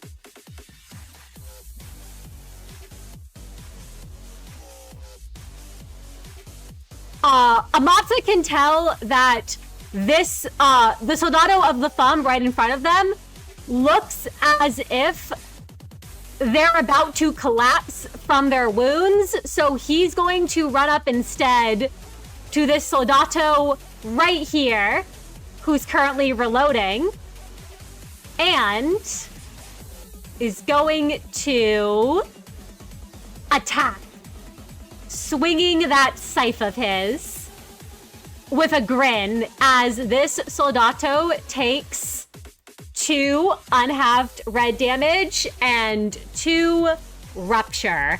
Looking in very bad shape as Amatsu sort of hops back, smiles and says, "He's all yours." And I will just let you all know now, as the Soldato that Birgh had crit on goes to raise the weapon, they have 5 bleed on them and succumb to their wounds as they go to lift the weapon and take 5 bleed damage, falling to the ground. And Birgh looks a little disappointed as he looks down and he's like, I could have taken them out myself. And you have a feeling, Prior, if Birgh was not holding back right now, that crit might have done a lot more. Yeah, Prior turns to Merru and says, "It's nice having the most powerful person on the battlefield on our side for once, isn't it?" Ain't that the truth? And this other Soldato is going to raise their weapon. Oh, no, wait, they can't. They're reloading. This is the most stressful reload. This Soldato's literally doing the, like, inhale through the nose, exhale through the mouth as everyone drops around. Yep. So you all watch as this Soldato is, like, trying to reload their weapon and seems to realize they are surrounded as Birgh steps up to them. Puts hand gently on shoulder. He's just like, no. No. Back And flips, front flips, spins around, slaps him across the face. yep. Birgh is going to try to kick this Soldato. And you will watch as Birgh somehow manages it's actually Merru Prior. Before he does so, he looks at both of you and says, "Watch this, Dad." And so tries to kick the Soldato and just absolutely whiffs. They are reloading their weapon, so they just kind of duck down as his leg just goes right over them. And then Birgh just looks at you and is like, "You didn't see anything." And Merru, it is your turn. However, Birgh is standing in your way. You can easily move around him, but Or I could. I could, yeah. I could just kind of take a little step to the side. And I'll fire magic bullet. Shut up! No, you didn't. You didn't see anything. What's the challenge again? Is it 3? The challenge is free to hit the Soldato. Okay, well, just in case I'm doing desperation again. Just in case. I know I have an unbreakable point, but still. 7 successes, challenge free. Yeah. You do take a point of aggravated willpower damage.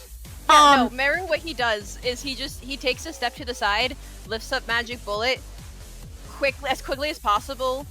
He'll shoot it, and then look at Birgh and be like, "I didn't see anything. That was all you." Thank you. It was all me. It was all you, not me. Don't worry. And you all watch this Soldato fall to the ground magic bullet piercing through them. Most of the soldato have been knocked unconscious, save for those who were struck by magic bullet. As this fixer here spins the scythe around and says, "That was fun. Hope to see you all again." And goes to leap back onto that small sailing vessel that he had been on. Watches the fixer go, and then goes, "Where the fuck do these fixers keep coming from?" I've stopped questioning it. Also, didn't that one seem a lot stronger than the normal ones? I've stopped questioning a lot of things. The last few fixers have as well. Well, you're right. I guess that's not going to be our answer for today. Fixers! Birgh kind of complains. Fixers, am I right? I mean, I get. Actually, he looks at Merru as he starts saying that. He's like, "Sorry, Merru. I mean, I guess that one wasn't that bad. He could actually fight, and he was on our side. So like." Well, regardless, let's. Birgh kind of waves to the fixer and then runs back over to his dad. Let's gather up the soldatos. We'll turn them back over to the thumb, I'm sure. I'm sure we can extract something. You can extract, I mean to say, something from them for the return of their soldiers. Maybe even some answers onto who's doing this. But we don't need to kill these people here today. Either way. Excellent work, son. You really are a lot stronger than you used to be. I guess those augment tattoos really do their work, huh? Yeah, no, they're really good. I also, though, think that the training you put me through probably is a big part of what helped, too. Well, whether I regret the specifics or not, I cannot challenge the efficacy of what I... Either way. That is to say, excellent work. Now let's get the supplies, shall we? I think we've all learned to break. Agreed. Birgh kind of nods at that and moves forward as you all see the little siblings returning. It looks like they were able to subdue the rest of the thumb aboard this ship. Birgh kind of gives like one of those like holds out a high five for both little brother Brendan and little sister Bonnie as they both walk past him. And as you all are able to retrieve the supplies and get everything together, is there any last things you all want to say to each other or handle on this boat? Merru's just ready to get back onto land, frankly. Prior is going to go through the Soldato's belongings and see if there's any mission dossiers, any communications. He knows the thumb is normally smarter than to leave clues and evidence, but I don't know, maybe they were sloppy once. Make me, if you're going through and looking, I would say an intuition awareness. Okay, I'm so good at these, but I'll push. I can help. Right? You can. I think you can help because Prior does have a dot of awareness, so you can assist him. It would probably be better if Merru's showing interest. Prior goes, "You have better eyes than I do." Prior will assist Merru if he is allowed. Yeah, that's fine. I probably do. I have 7 dice for this. If his intuition. Yeah, I have 3. Yeah, no, Merru, he absolutely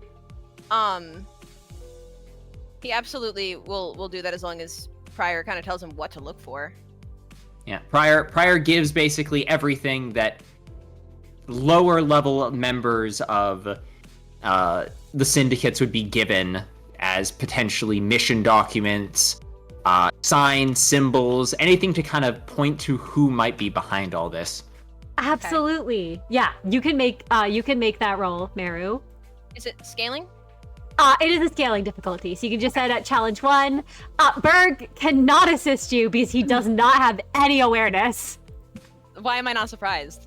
All right, let's roll. 1 second. 2 successes. Would you like to willpower that? No. There we go. Oh there my we go. God. Oh, there we go. Sorry, 7 success crit. I was about to get really embarrassed. With a 7 success crit.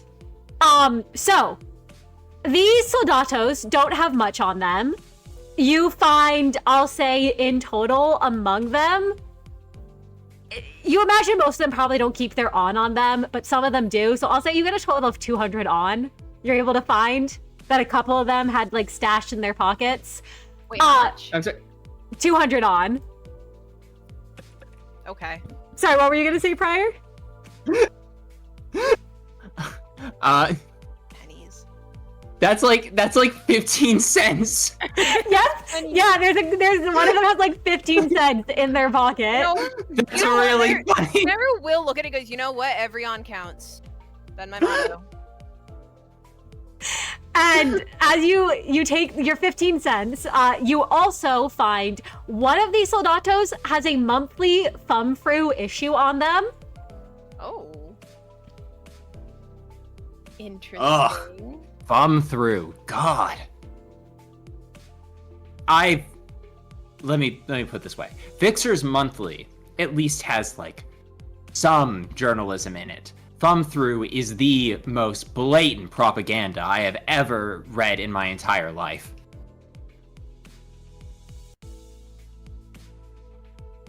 Well, I'm keeping it. Well, read at your own peril unless you like hearing a bunch of people talk about how amazing the thumb is and how absolutely incredible it is. You never know, there could be something interesting in here.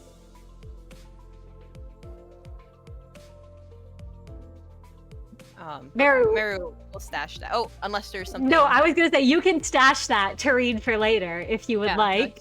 Certainly will. When he ever finds a moment, which is seemingly never happening, but you never know. Maybe he will find a moment one day. Absolutely. You're also able to find in a couple of the members, you find a total of 3 The Thumb introductory manuals. One of them has been bookmarked on the section How to Encourage Your Juniors. One of them has a bunch of like scribbles and highlights in it. It's clear that the person was trying to take notes. And another one is a perfectly clean copy that you're not sure has ever been opened. So you get your free Thumb introductory manuals. I don't need 3 of them. Merru, he'll flip through that one and be like, it's a lot of words. A lot of big words. They're boring. Prior will hold on to them because that could provide useful insights into the Thumb's tactics in the future. Yeah, no, Merru, he'll easily hand that one over. He goes, that one looks boring to me. I don't care.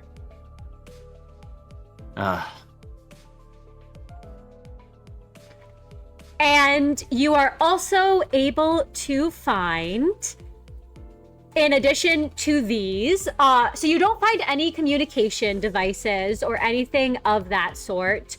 You don't find any clues into what their mission might be about, because even with a crit, I have a feeling that the Thumb...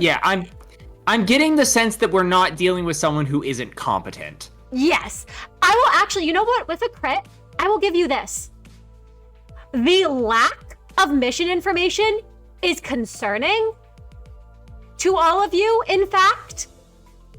It is almost as if, you know what? I'll give you this. I'll give you this because of the crit. I don't know if this is really the proper role for finding out this information. It looks like these Thumb members might not even know why they were here.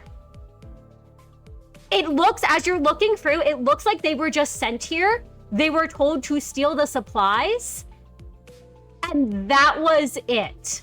That was all that they were given. You have a feeling even if you interrogated any of the ones that are still like, you know, still alive and simply not unconscious, and still one piece, I have a feeling the little siblings didn't bother to leave many people alive. Probably not.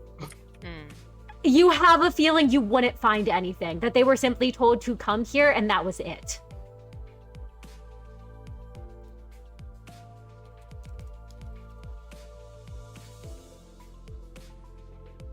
Interesting. Okay. Prior tucks that information away. But he nods and says, I don't think anything else of value will be found here.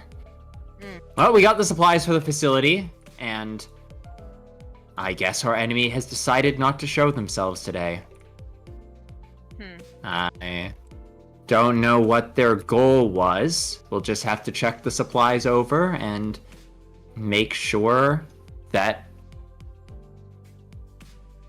we don't accidentally leave something there that we're not supposed to see.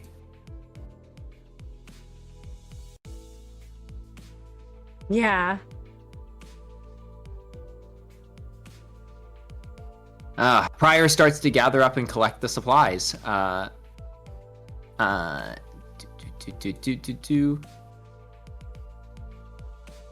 And as you do so, Birgh comes over to help you out with gathering everything up and all the supplies together.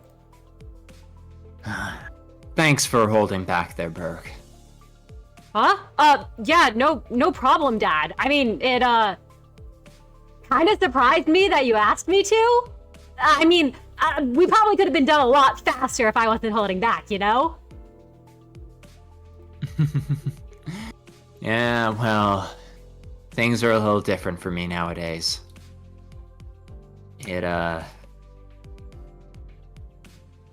Prior sort of circles around as he's gathering the supplies, and as he lets out this deep sigh, he pauses and then gently continues.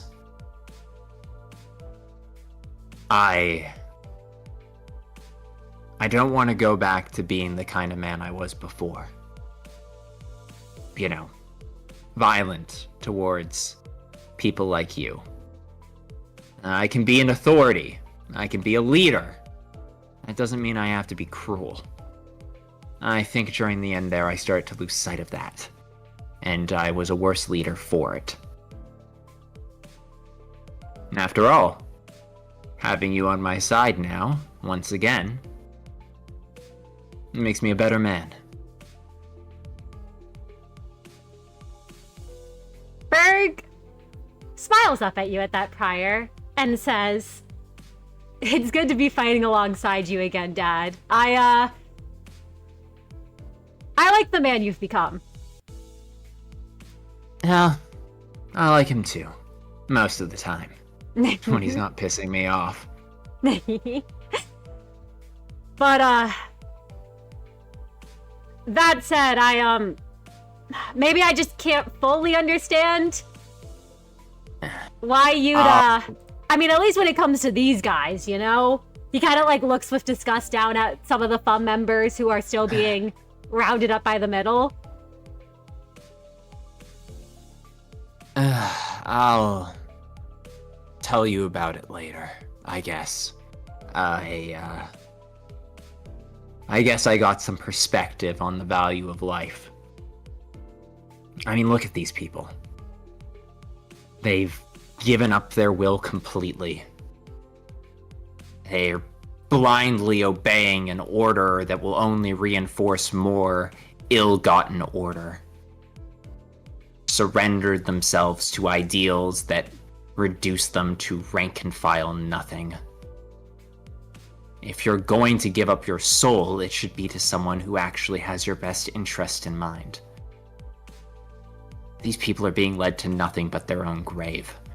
No greater purpose, no greater design, no ambition beyond it. It feels wrong to kill them when they could be so much more. we're with the right leader, carrying them to the right order, they could be made into something more valuable. Instead of what they are now. Just victims of the city's vitriol. Prior. They just... Oh, please, continue. No, Prior just said they just fell under the thrall of the wrong force. Maybe I can't be the hand that corrects them, but... well... I think it would be wrong of me not to try. Birgh is clearly listening to you, Prior, or at least attempting to listen to you. You can tell he's latching onto the words that you're saying. You're not sure if all of them are fully sticking with him.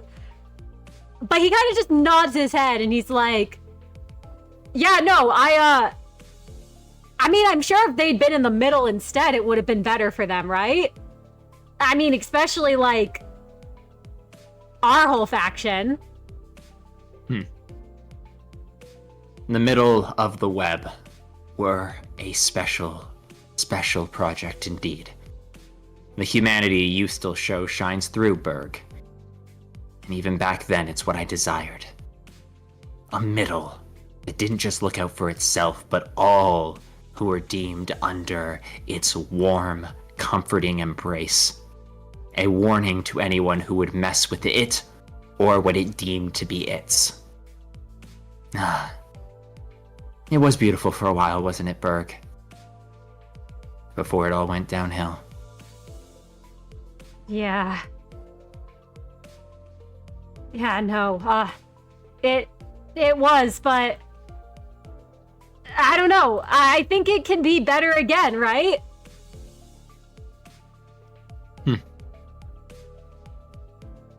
Prior doesn't say anything, and he thinks back to his anger at one sin, and it causes this churning to appear in his gut as the thorns tighten around his head. When he was there, he felt it so clearly, so strongly, that it was his throne to take again. But the closer he gets to his objective, the more hesitation begins to cloud his mind. Maybe. But that's a decision to make when the stars align. I think that's all the supplies. Let's get your little siblings to load this up. And let's go celebrate, son. That's what I like to hear. He, like, slings an arm around you. Oh, yeah. No, Prior, it seems like he's not aware of his own strength as he... Yeah, he's either not aware of his own strength or not aware of Prior's newfound fragility as Prior feels his bones creak slightly. And as you're all able to get the supplies loaded up, you bring it back to the party boat.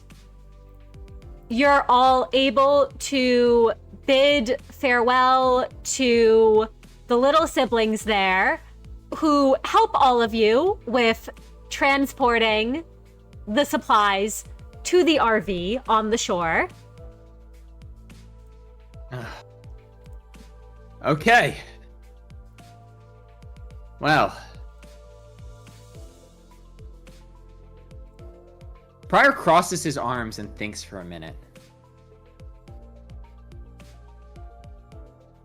Birgh. Yeah? I have a favor to ask. What's up, Dad? Anything.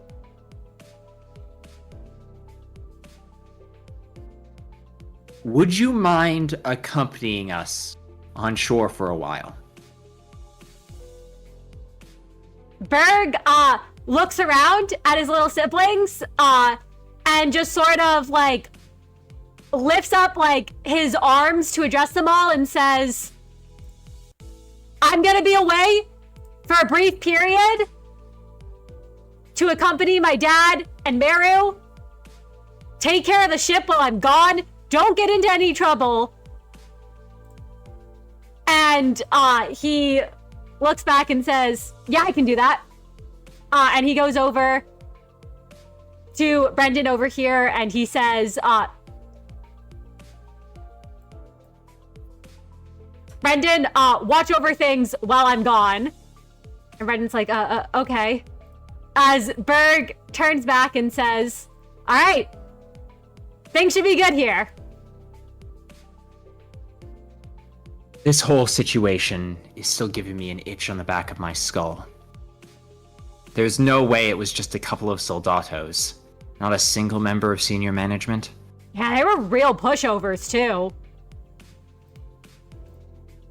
I'm not going to ask you to accompany us all the way back, just until we get to the district border. Maybe a little further than that, but we need to make sure these supplies get to their destination. And I have a feeling without our allies, we'd need the extra firepower.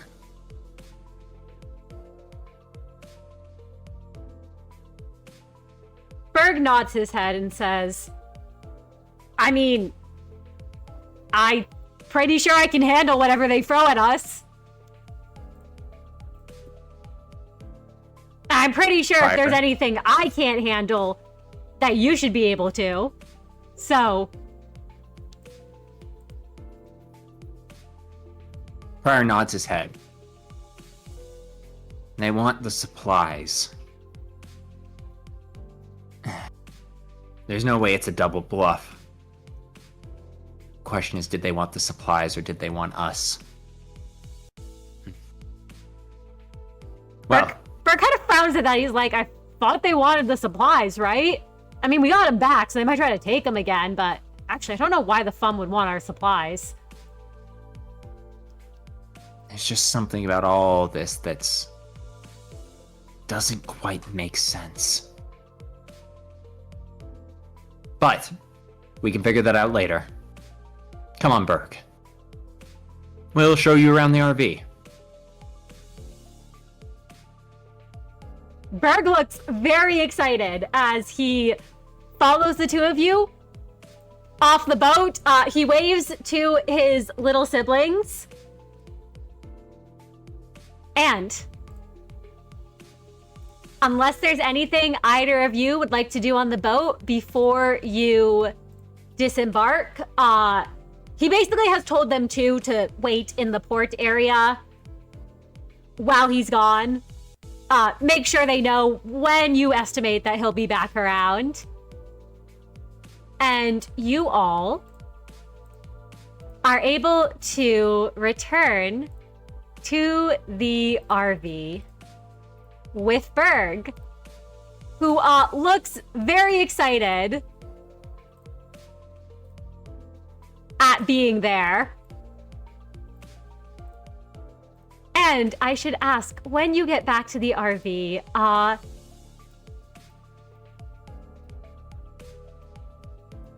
Merru, is there anything that you would like to do upon arriving back there?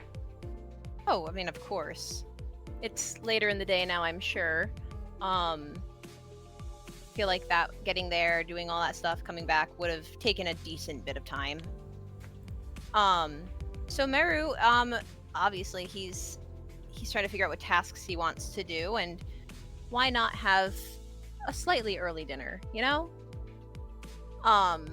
Like, he wasn't preparing on cooking for 3 today, but I mean, it's fine. It's not that big of a deal. Technically, he should be cooking for 4.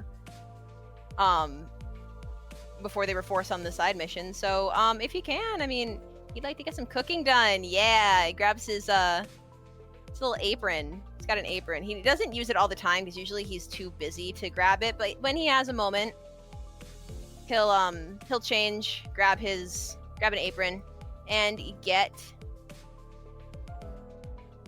cooking. And Merru, as you get cooking, so since you've returned to the RV, Birgh has been obsessed with Pascal. You all got back, got settled, And you see Pascal flying into the kitchen area, doing some tricks, as Birgh runs in behind, like, holy shit, Pascal, and then stops as he sees you and sort of runs up to you, Merru, and is like, what are you doing? I'm cooking dinner. I would imagine you're hungry. He looks very hungry. As you can see, there's, you know, the look in Prior's eyes that he gets when you make food and it looks like he really wants something? There's a eerily similar gaze in Birgh's own. Okay. Yeah, no, he knows that. He definitely knows that look. Merru will instinctively narrow his eyes. Birgh backs up a bit and goes, can I help?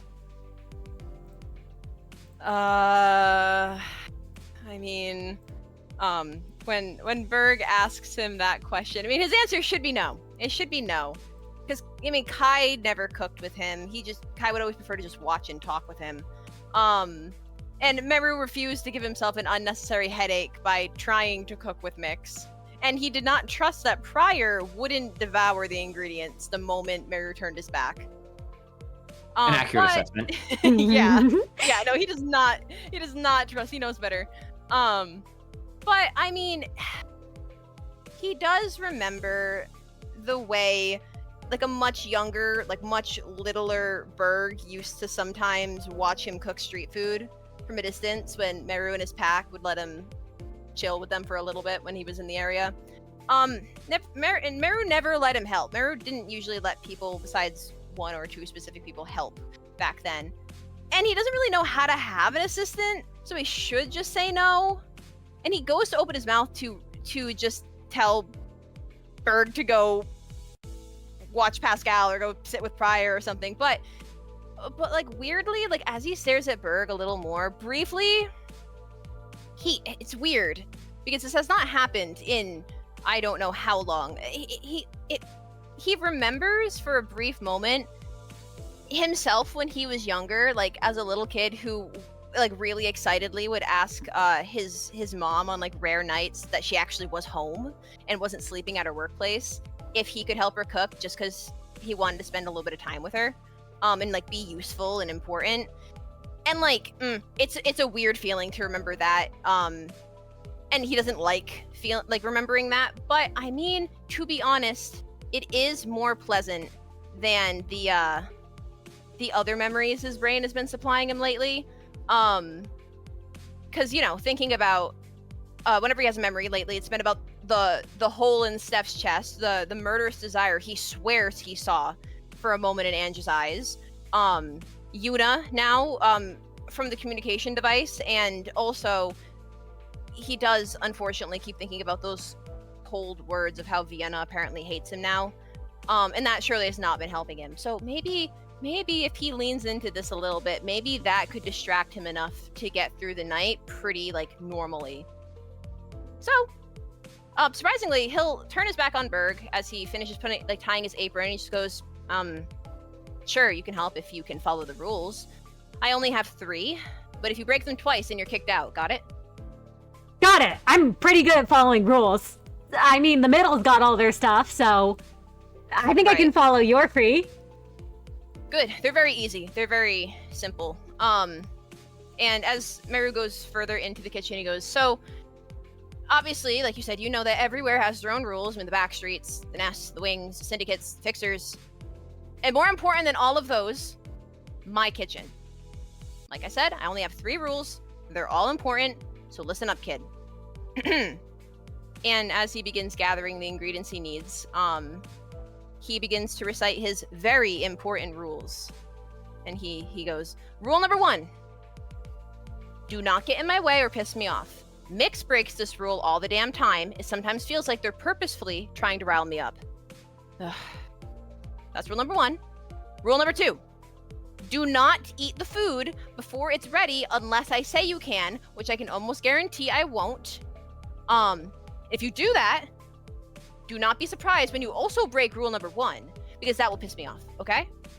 And don't get me started on Prior eating food that isn't his. I refuse to let him have snacks because I know that man will eat more than his share. So don't be like him. Don't be like Dad. Got it. Not in the kitchen. Not in the kitchen. Don't be like Dad in the kitchen. Okay. Yes. Rule number 3. I don't think you'll break this one for the record, but just in case, do not try to tell me what to do. If I need something, I'll ask, and I doubt you know more about how to cook than I do. So do not tell me what to do. Anyway, those are all the rules I have as of right now. So if you don't want to get banished from my kitchen, all you need to do is follow simple, easy task. We're gonna make chicken parm. Let's see, spaghetti, and I guess a side salad for Prior. Sound good? It's easy? Merru, you watch as this big brother of the middle nods, clearly listening to your orders. He stands. You are, I believe, 5'3" in height. 5'4" with the shoes. Let's be nice. 5'4" with the shoes. He is towering over you at 6 feet, wrapped in gold chains, covered in tattoos, and is completely listening to every word you say, kind of like bowing his head almost as he follows your orders. I know that's right. Exactly. Merru would not expect anything less. This is his space, and people will do as he says in his space. Listen, he was a department head for a reason. So I guess they get to work. Merru's not really sure what he's gonna have Birgh do. You know, as he's getting all the chicken and all the stuff, the spaghetti. I mean, he has to get the water boiling, all of that. Honestly, you know what he probably does just to pass the time? He doesn't actually have anything for Birgh to do. So he had roasted those dandelion roots earlier. He puts them in, I would imagine he has like a little like mortar and pestle kind of thing. And Birgh is strong, so he hands the mortar and pestle after putting the roasted roots in there, and he goes, I want you to grind these into a dust and don't let the powder fall out of the bowl. I can use this in part to make a coffee. So this is important. You do this while I get everything set up. Got it. And you watch as he does as he's told.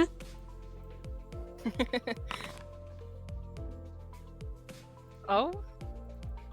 Just to make sure he doesn't spill anything, I'm gonna roll a... I swear to God, if he spills the roots that Merru spends so much time having Pascal get.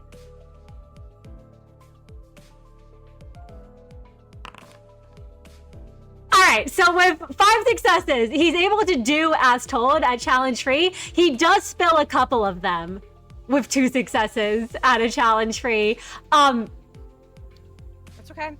But he doesn't make too much of a mess. He's mostly able to do as he was told. It's okay. Well, Merru, you know what? That's the practice round. Merru, in his ever-continuing kindness from today, will let that one slide without having that be a mark against Birgh. Even if he's really annoyed about the powder that's now on a certain spot on the counter. He's a little mad, but it's fine. It's fine. It's fine. He'll, you know, as everything's getting ready, I mean, the first thing he'll probably chop up vegetables, all that stuff. As he does so,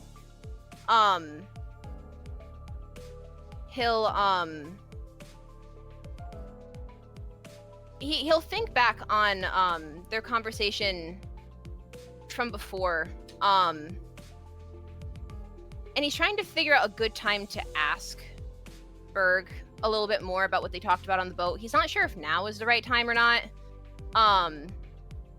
So he'll think on it. He'll think on it some more.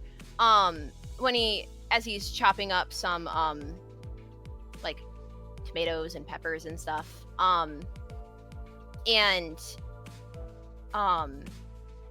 He'll then with with some confidence that Birgh will follow his directions, he will turn his back on Birgh to go to the pantry to grab some ingredients. Hey, Merru, as you turn your back on Birgh for a moment, can you make me a... intuition awareness at challenge 2? Yeah. Actually, no, not challenge 2. He fucking failed. At just challenge 1. At just challenge 1. Okay. As your back is turned, you hear something. You hear the rattling of those chains. Do you turn around? Yes. Of course he will. All right, let me see how fast he's able to get this in his mouth. 4 successes. You watch as Birgh is shoving a bit of the food that you just chopped up into his mouth. Oh my god. Okay, yeah. So Merru, he has a little like washcloth in his hand, right? Because he was wiping off his hands before he went to go into the pantry, because that's just cleanliness. And when he sees that, he doesn't even have time. He doesn't even have time to like be disappointed before he's taking the washcloth and he like whips it over Birgh's knuckles with the same precision and swiftness he would a weapon. Now it wasn't aimed to harm, just to reprimand. But now Merru has the moment to be disappointed, and so he'll follow that up with an annoyed click of his tongue, and he goes, "You really are just like your father, you know that? What did I tell you? What did I just tell you?" Dad always said if you can get away with some of the rules and don't get caught, it doesn't count as breaking them. And what did I tell you? My son. Don't be like your father in the kitchen. You will eat soon. Don't be greedy and impatient unless you want that permanent kitchen ban. No, I'll be good. He kind of like hangs his head dejectedly at that. Oh my word. It's fine. I'll grab another pepper from the. It's fine. That's fine. We can always chop up more. It's fine. He's kind of shuffling his. That's strike 1. Remember, I don't do 3 strikes. I do 2. Yes, Merru. You know what? No. You go into the fridge. I'm gonna watch you. You grab the pepper and you give it to me. He walks over to the fridge, grabs the pepper. You can see for a second the hunger in his eyes, but he turns around and he brings it back to you. Good. Now close the fridge and don't even think about it. He closes the fridge. And while I chop this up, you're going to stand right over here where I can see you, and you're not going to touch anything unless I tell you to. Got it? Got it. Good. And then Merru, he tries to remind himself of mindfulness. He takes a few deep breaths, looks down at the pepper, takes a few more deep breaths. And then he decides maybe it's time for a bit of a distraction for himself. And he decides maybe now is the right time to ask Birgh about Vienna. And so as he's chopping stuff on the cutting board, he goes, Birgh, since you're here, I guess I might as well ask. Yeah. Back on the boat, not like today, but the last time I saw you. You mentioned something about my sister. I just wanted to ask, what exactly is up with Vienna?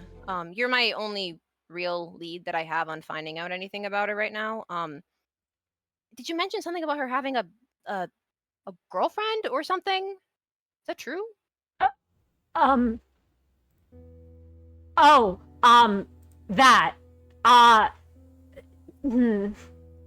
Yeah, the moment you ask about Vienna, Merru, I won't make you make an insight check.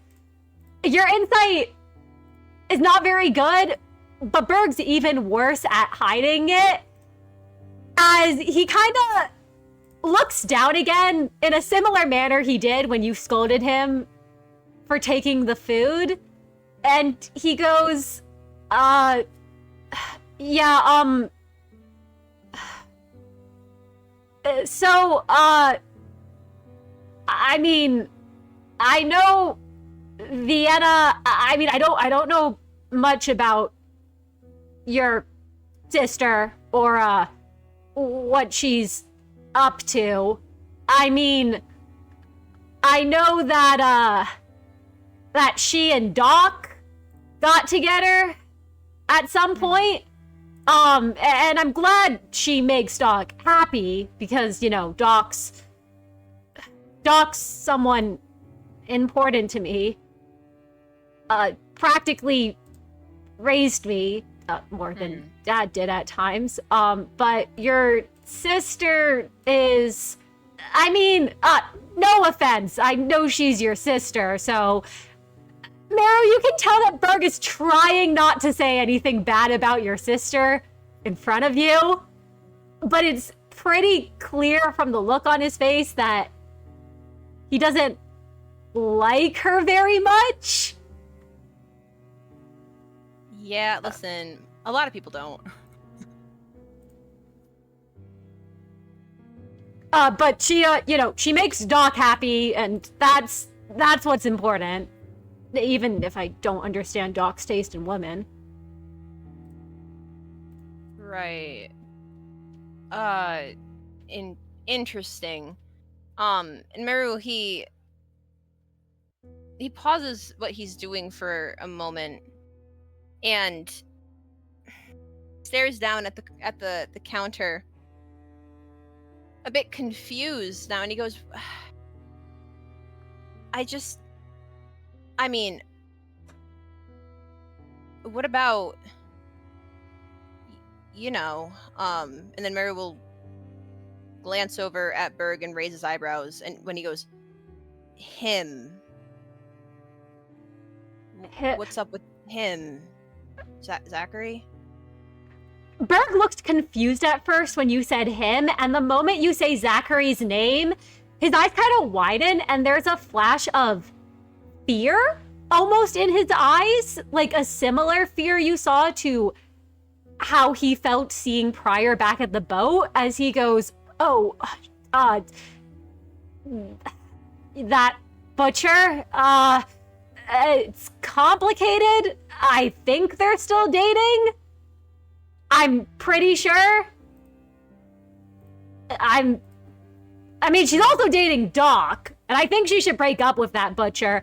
I don't hear much about what's going back at the web, and she hasn't talked much about him, but like... No, okay, I see, I understand. No, I understand completely. I see what you're getting at. And that's all Merru needed to hear. Merru knows about Vienna's old boyfriend, Zachary. He knows exactly what's up with him. He has been worried this whole time that the reason why Vienna was acting the way she was acting is because she's in some bad situation with that guy. And the fact that even Birgh is scared of him, this is all the proof he needed. And Merru. Yes. Real quick, you know that last at least you heard of Zachary was a chef in the back streets of District 23. You knew he had ties with the Middle. Yes. But as far as you were aware, he wasn't part of the Middle. Right. That's true. That's scary. So I guess when Merru thinks about this man, he gets so angry.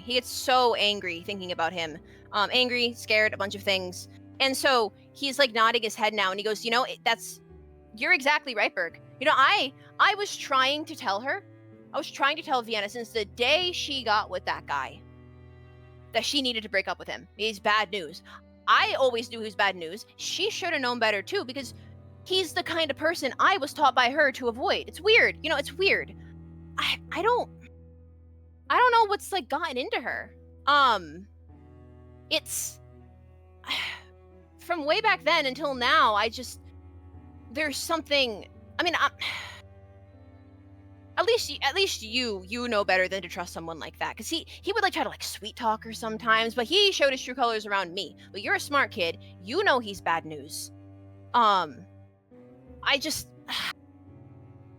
Yeah. okay. No, Pisses me off. I never liked that man. And you can see Birgh's face darkens as he kind of looks down, and his body starts shaking again. Like when you remember when he was a little kid, around like 9 or 10 years old, when you had known him, Merru, back on the back streets. He starts shaking like that again as he says, I had a dog for a little while that I found in the back streets, and that butcher ended up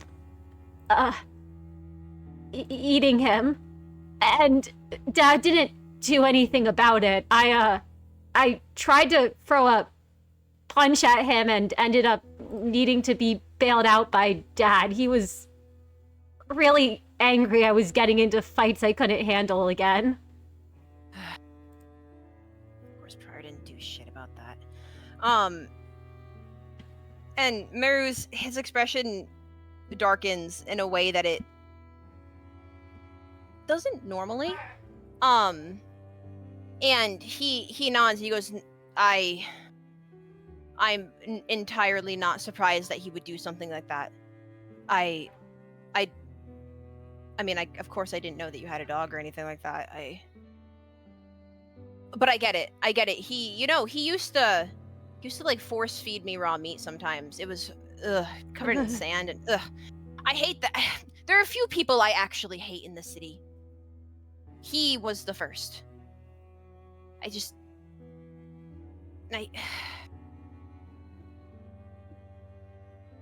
There's something wrong.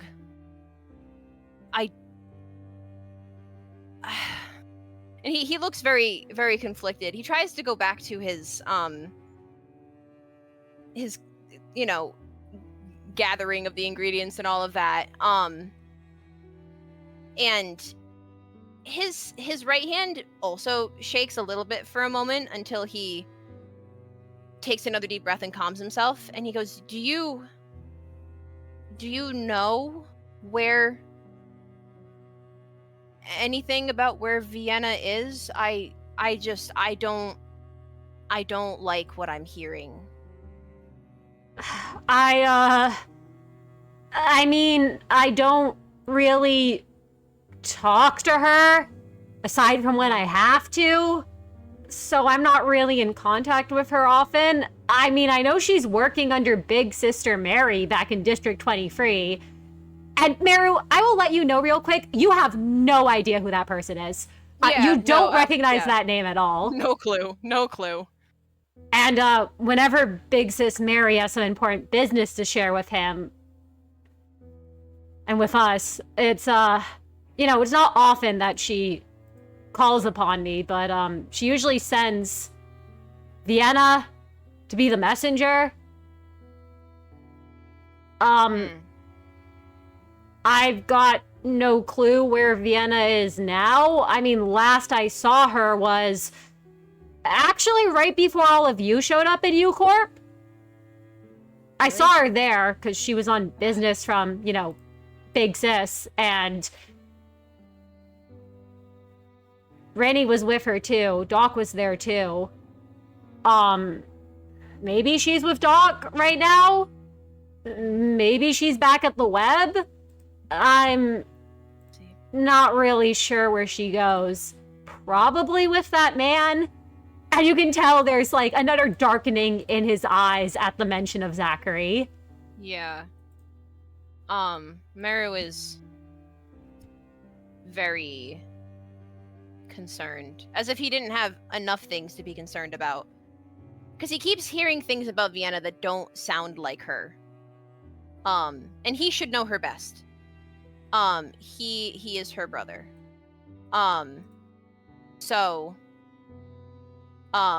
He, unfortunately, it looks like that's about as much information as he can get from Birgh. So he'll store that information in his head, because there's nothing he can do about that now. If Birgh doesn't know where Vienna is, then he just has to focus on that later, whenever he gets a chance. So the mood is kind of dreary now. Yeah, Merru, you can tell that Birgh, before he seemed very excitable, but it's pretty clear the mentions of Vienna and Zachary both have sort of weighed on him. Yeah. It's weighing on Merru too. But, he's trying to not think about those things right now. That's the whole point of this. He was trying not to think about that. Even though he needed to ask, it's still, he's trying not to think about all of the things that he has to do right now, all the problems with, immediate issues. And so instead, he'll, the water now is boiling, in the pot. So he will, he'll take the pasta and easily put it in the pot. And then he will grab a long, like, mixing kind of spoon thing, and a sponge, and he will turn to Birgh and go, you know what? How about this? I have a very important task for you right now. He perks up at once. Like, he's ready to be given anything to distract his mind from this. So this was probably, not that I was given many tasks back then, but probably the most important task that my mother ever gave me when I helped her cook. What I want you to do is I want you to take this spoon, and every couple of minutes, I want you to stir the pasta that's in the pot so it doesn't stick to the bottom. I already put a little bit of salt in it, so it'll help with that. But I want you to do that, because if the pasta sticks to the bottom of the pot, then we have no spaghetti, and half of our meal is gone. So I want you to do that. Don't continuously stir it. Just every couple of minutes, just stir. And then, while you're waiting for, to stir it again, take the sponge. You made a mess on the counter with that powder. I just want you to wipe it up and then take like a couple paper towels and clean that. That's very important. I need to keep this counter clean. Can you do that? I got it. Birgh nods and goes at once to do as asked. As you watch first as he goes over, and we'll see how well he's able to do the cooking that was asked of him. You know what? I'll do an understanding craft to see if, like, he understood your instructions correctly enough. I'll make it a scaling difficulty. It's not... Oh. 0 successes! Birgh! It clearly... Listen, Birgh has willpower. He cares. He does care. You know what? Birgh will do his best to reroll. We'll see if he's able to. Oops. He got a 9. He got one success. That's a success. Birgh got a single success. He does not do it well. That's fine. You don't need to do it well. It's just mixing some pasta in a bowl or in a pot. Yes, he is able to mix it in a pot. He is able to do as asked. And then he goes over to where he made the mess, and he starts cleaning it up, Merru. Mm-hmm. And then he seems to see that he needs the paper towels once he's done with the sponge.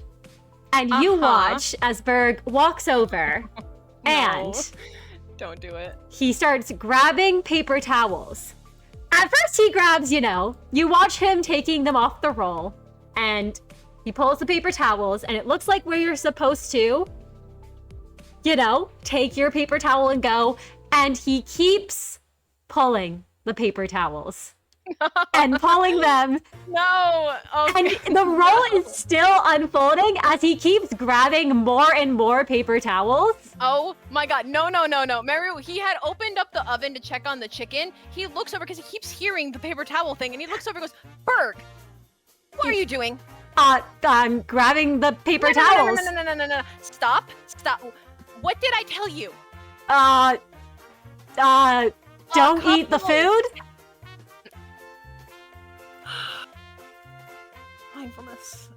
Mindfulness. Listen to you? Yeah, no, that was something I did say. But I'm listening. What I said I'm was listening. I'm taking... Grab a couple of paper towels.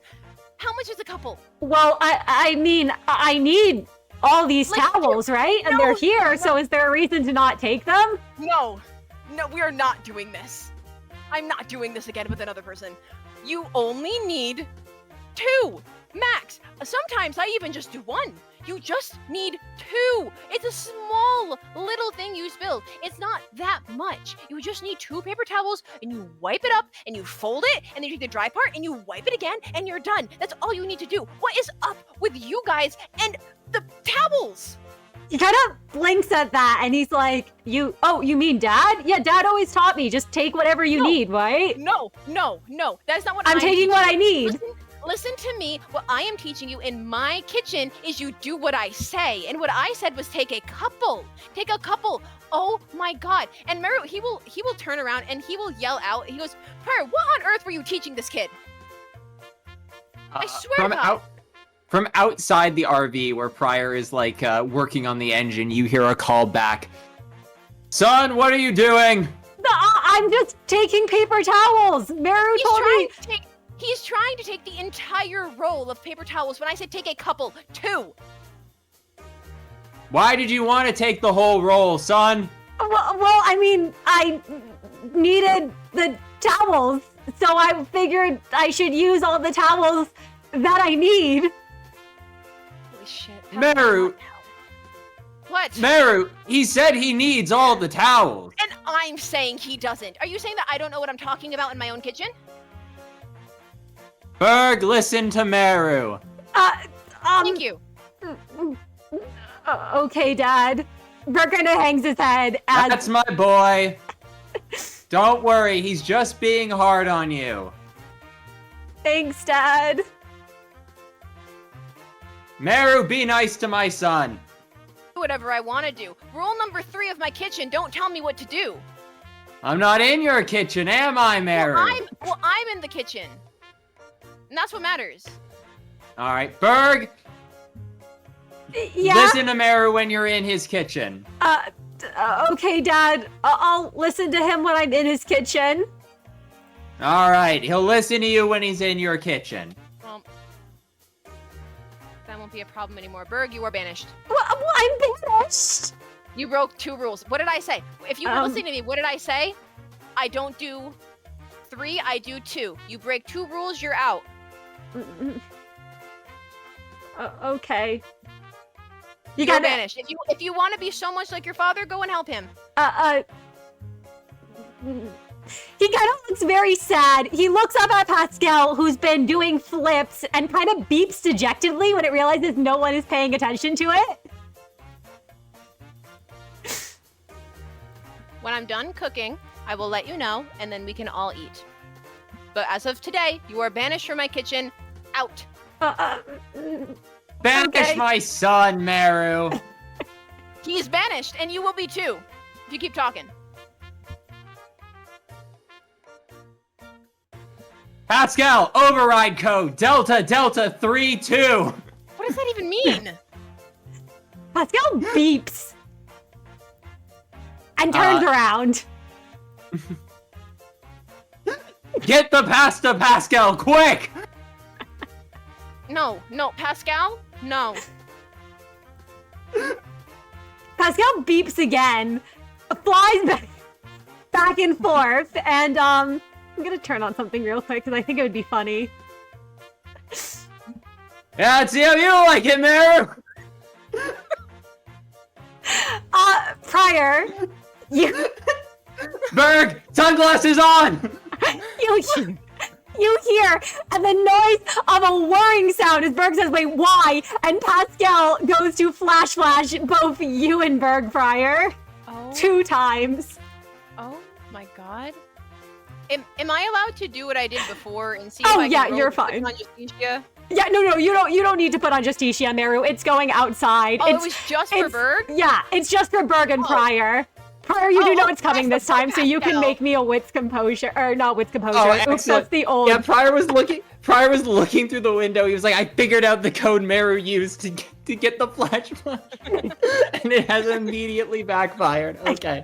Well, you know what? It's fine. I believe it, in the updated one, it would probably be an Intuition calmness. Yeah, intuition calmness. Alright, it's fine. Prior's got this. No, he doesn't have this.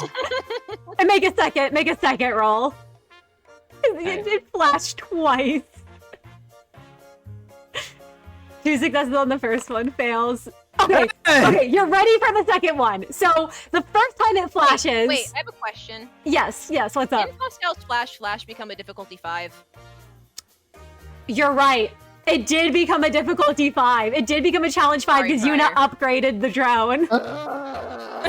So, even when you win, you lose. Prior, your son is on the ground, like, writhing in pain. Like, my eyes! As Pascal, the first time it flashes, it hits you. And then I imagine you think you're ready for the second one.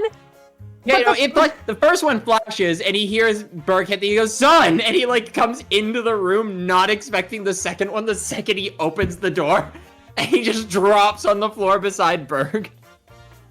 And Merru, as there are 2 big brothers writhing around on the floor, covering their eyes in the other room, you are able to finish your cooking uninterrupted by either of them. Phew. Yeah, no, Merru will look over at Pascal and be like, "You're such a good drone." I'm gonna have to thank Miix later. Pascal beeps happily at that. And you're able to finish your cooking. And all of you, once I imagine Prior and Birgh recover from that, are able to seat yourselves around the table for a meal.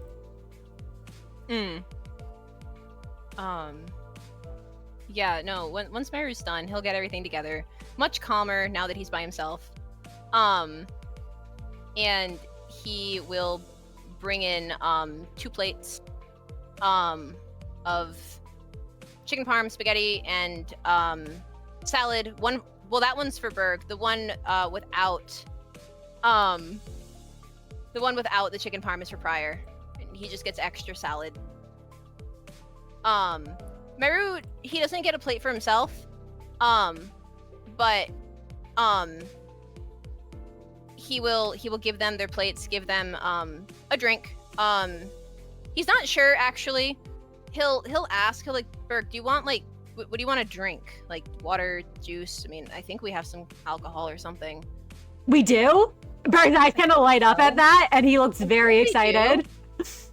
From the last time we got supplies, I think that was part of it. Shit, yeah. Okay, what about you, Prior?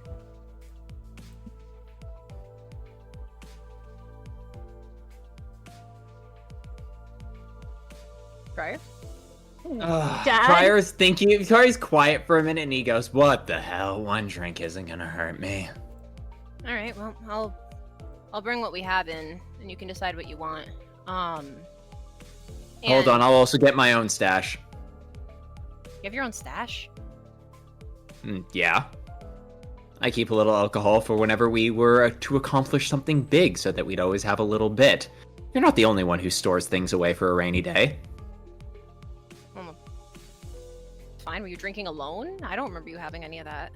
Celebrating for an important success. Prior pauses for a minute and says,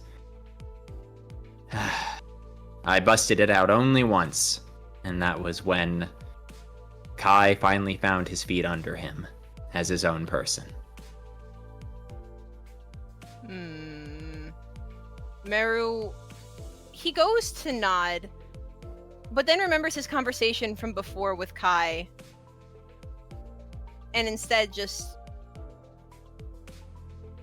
with not like a grimace or anything, but his lips are like tight, and he just kind of shallowly nods and goes, I see. Well, go get your stash done. Ugh, Kai. Birgh looks very not happy at the mention of Kai's name and kind of grumbles and just kind of looks to Prior before he goes and is like, you know, Dad, I'm glad you're keeping Merru around instead of Kai. I kind of like him more. There is no way to answer this that is not self-incriminating, one way or the other. So Prior goes into his head space and says, I'm glad you get along well with Merru. He's become one of my most trusted allies. I understand you and Kai have history, and that does impact how you feel about him. I hope you'd give him another chance in the future, but Merru is very important to me. And I'm glad that he's someone you can rely on as well. Your son is watching you, Prior. You can see there's something being computed behind those eyes, and you're not fully sure what understanding he's taken from your words, as he just kind of nods and he's like, got it. Yeah, no, I think you can rely on Merru. Of course you can rely on Most me. definitely. Oh, Merru, sorry. I thought you were still getting a drink. And Prior will put out some, very, very old alcohol on the table. Birgh will recognize it as Prior has been hauling the stuff around since the web.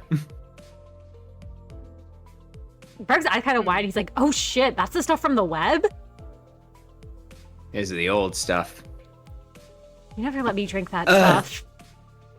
Well, you're a big brother now, and I'm a bigger man than I used to be, so...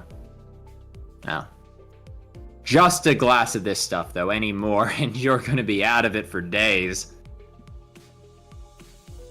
Birgh looks like he wants to start reaching for that alcohol, and Pascal beeps above, and Birgh kind of flinches at once, seeing the drone. Be nice, Pascal. It beeps again.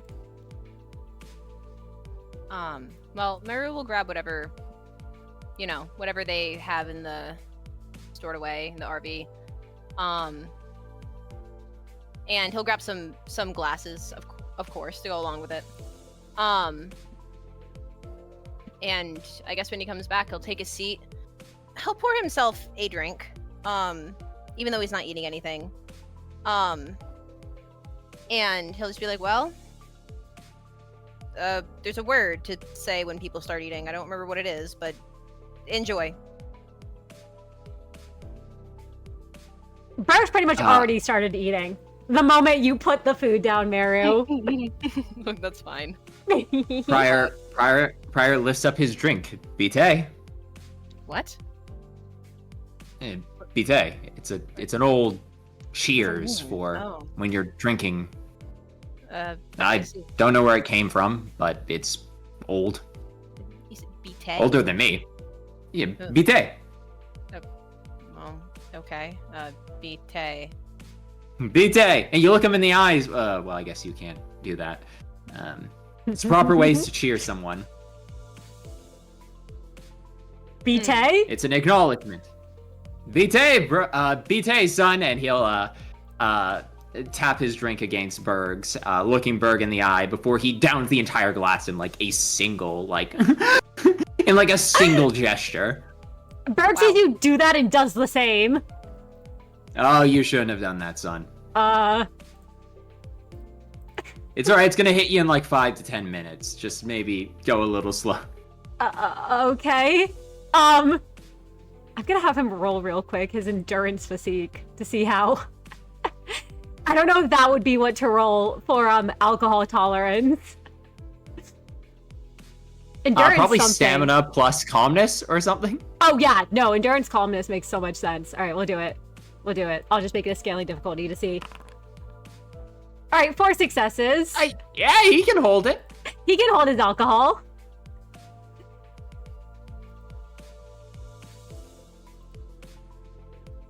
I feel like I don't need to ask Prior to roll. Yeah.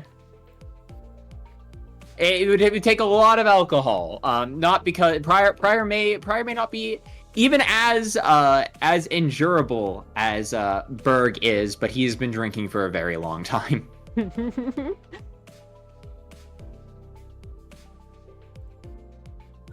Well, Merru had just grabbed one of the drinks that he had taken from the regular stash, and he's just sipping on it. For now. He's not out here downing the drinks just yet. But yeah, I guess how what's the question I was gonna ask? How quickly do Birgh and Prior eat their dinner? I feel like I should know the answer to this. I was gonna say, I feel like, and Prior can correct me if wrong, but I'm pretty sure that food is gone pretty fast. Given the 2 men you're in a room with.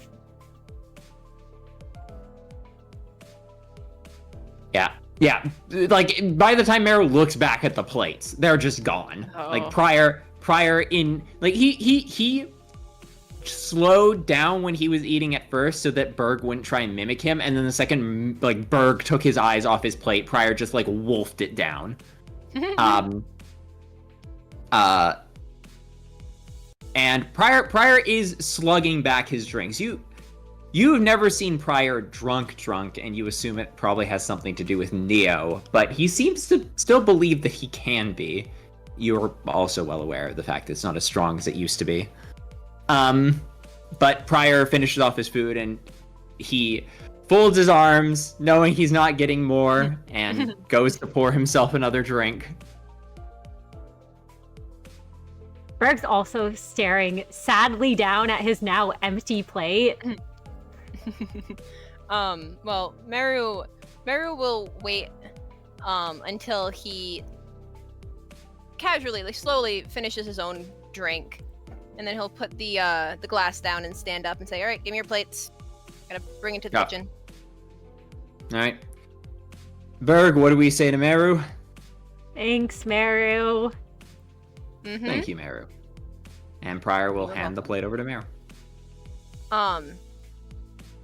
And when Merru stands up, he glances over at Birgh.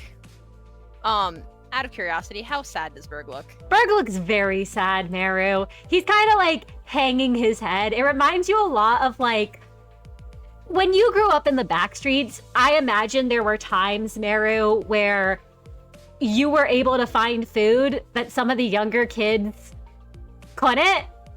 I wouldn't be surprised if sometimes Birgh was one of those kids who would be like, oh, absolutely, looking at you with like big eyes, like dejectedly, like begging for food that you weren't going to give them. Absolutely. Merru and his little pack, they had a whole thing they would do to try to find, steal, any kind of thing to get food. And Merru would sometimes do kind of like some street food stuff, not to sell, mostly just for himself and his pack. But the little kids in the neighborhood, they often would try to come over and try many tactics to get Merru to give them food. Birgh was absolutely one of them when Birgh was in the area, because Birgh was not part of the neighborhood. And Merru always said no. He never really gave his share of food to anyone, really. But he looks at Birgh, sees that like the like sad like puppy, and he's like, He glances at Prior and almost thinks better of it, but then is like, oh, whatever. And he goes to the kitchen because part of the reason why he never gave Birgh food was because he was always so insecure about his own food. Like it's hard to share when you barely have anything of your own. And he was already sharing with his pack, so it's like, But now they have food, and he's trying to not think of stressful things. So he stares over at what was supposed to be leftovers for another meal later on, looks at the empty plates, sighs, and he decides he's gonna put a little bit of seconds on the plates. Why not? Just for tonight. Just for tonight, he's going to do it. And no one better ever ask him to do this again, because this is the nicest he will ever be, ever. And then he takes the plates. It's not like a full. It's not like a full seconds. It's like it's a smaller plate than the first one, but he will do it. He will do it because he can, and it's not like it's really gonna. Birgh did help them get the supplies back. He's trying to think of, like, in the long run, this will actually benefit me, and this isn't me just doing this to be nice. This is actually all a reason why I'm doing this. But really, he's just trying to not think about all the things that are stressing him out. So he's gonna do it. He'll bring the seconds back. He'll enter the room again, and with a long sigh, he'll be like, "You will never mention this to anyone. This will never happen again. You are not getting thirds. There is no such thing as thirds in my vocabulary. This is it. Understood?"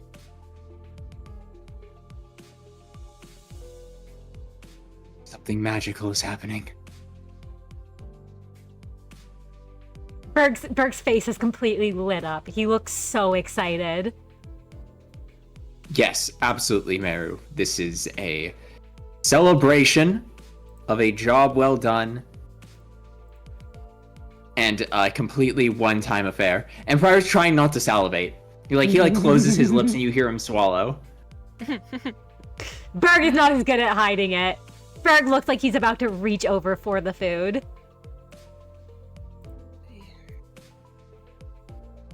Jeez. You two are a pain. Take it. Just take it. Just eat the food and don't ask. And Merru, he will pour himself another drink and he will down it. Prior takes the food, and this time there is enough to savor. Prior's hunger has been quarterly quenched, and now he can actually slowly eat this portion and genuinely enjoy. Birgh is ravenous, but when he does see that his dad is eating the food slower, he does try to mimic that and slow down a bit too. This is incredible. I am not starving anymore. It's just food. It's finally food. If you act like I don't give you regular meals. You always make sure I have enough calories, Merru. But with this, you've given me hope. You're so dramatic. It's fucking spaghetti. This fucking spaghetti is making me want to cry. He eats another spoonful of spaghetti. Oh, I'm glad you like it. The flavors! Birgh, think of the flavors! It's so good. I'm glad. Merru will pour himself another drink and down it. And he's not just doing this to also be dramatic. He's doing this partially because he had realized something after he downed the first drink. which is that he's really tired and he's really stressed, and he can't actually like turn off his prosthetics from doing their like sparking thing and the shock that whenever he tries to sleep and they sense something and they wake him up. But the one thing that's always worked is if he drinks a little bit, you know, it usually does the trick. It messes with his augmentation because of how deeply embedded into his body it is. So maybe just for a couple hours, he can use these drinks to not be so stressed. So he will down another drink.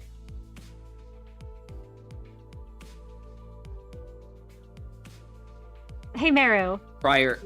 Oh no, you go first, Prior, if you have something I was to gonna say add. Prior finishes his plate down to literally licking the sauce off of it.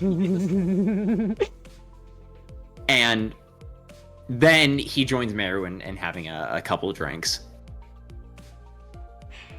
And as Birgh finishes up his food too, and Merru, as you keep drinking, can you make me a endurance calmness as well? It's a scaling difficulty, so you can just set it at difficulty 1 or challenge 1. Okay. 4.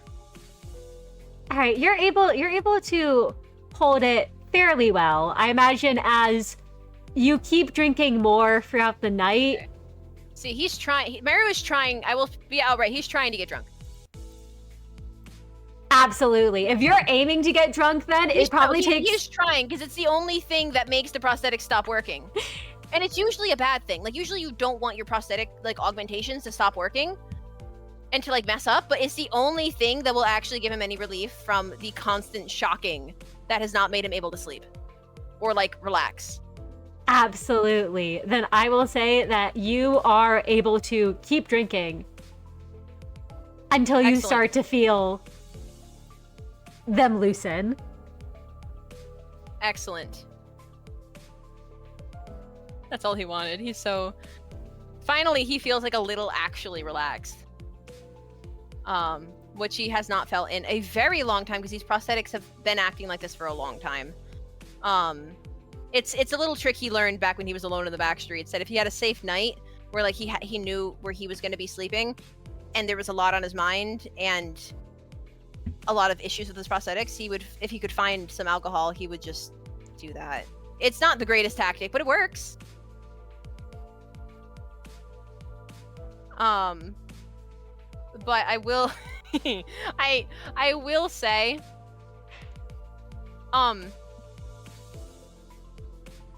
Merru, the fact that he feels a little calmer and a little more relaxed, it's been a while since he's gotten drunk.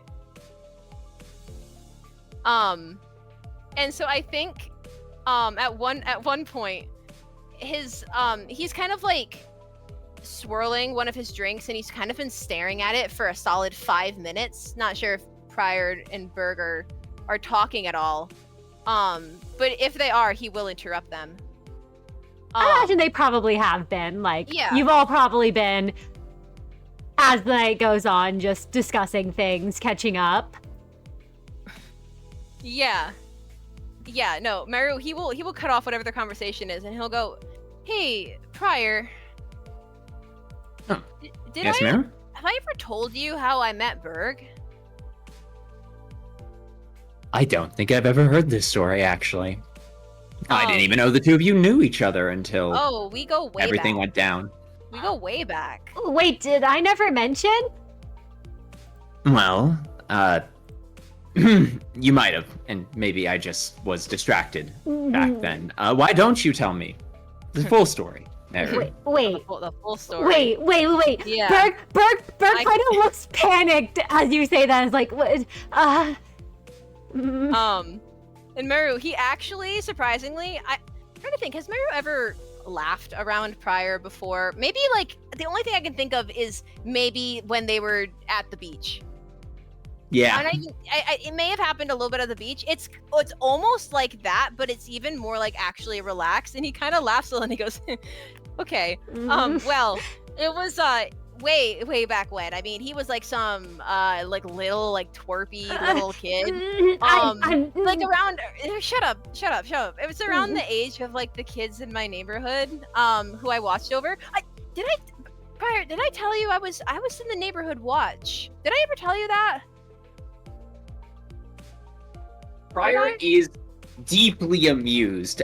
Prior is deeply amused as he goes, "No, Merru, I didn't know that you were part of your neighborhood watch. Tell me more." Yeah, no, I was. What's the word? Well, I mean, it's the watch. You know how it goes. I was pretty cool back then, believe it or not. I mean, people used to actually like me. And a lot of kids, they looked up to me because I was like around more often than their own parents were, you know. I mean, story of every kid in the back streets. And I even got paid to do a little bit of the stuff, so it was all good on my end. It was kind of fun. What was I talking about again? Oh, Birgh. Don't worry about it. Don't worry about it. Don't. Your first meeting with Birgh. Yes. Yes.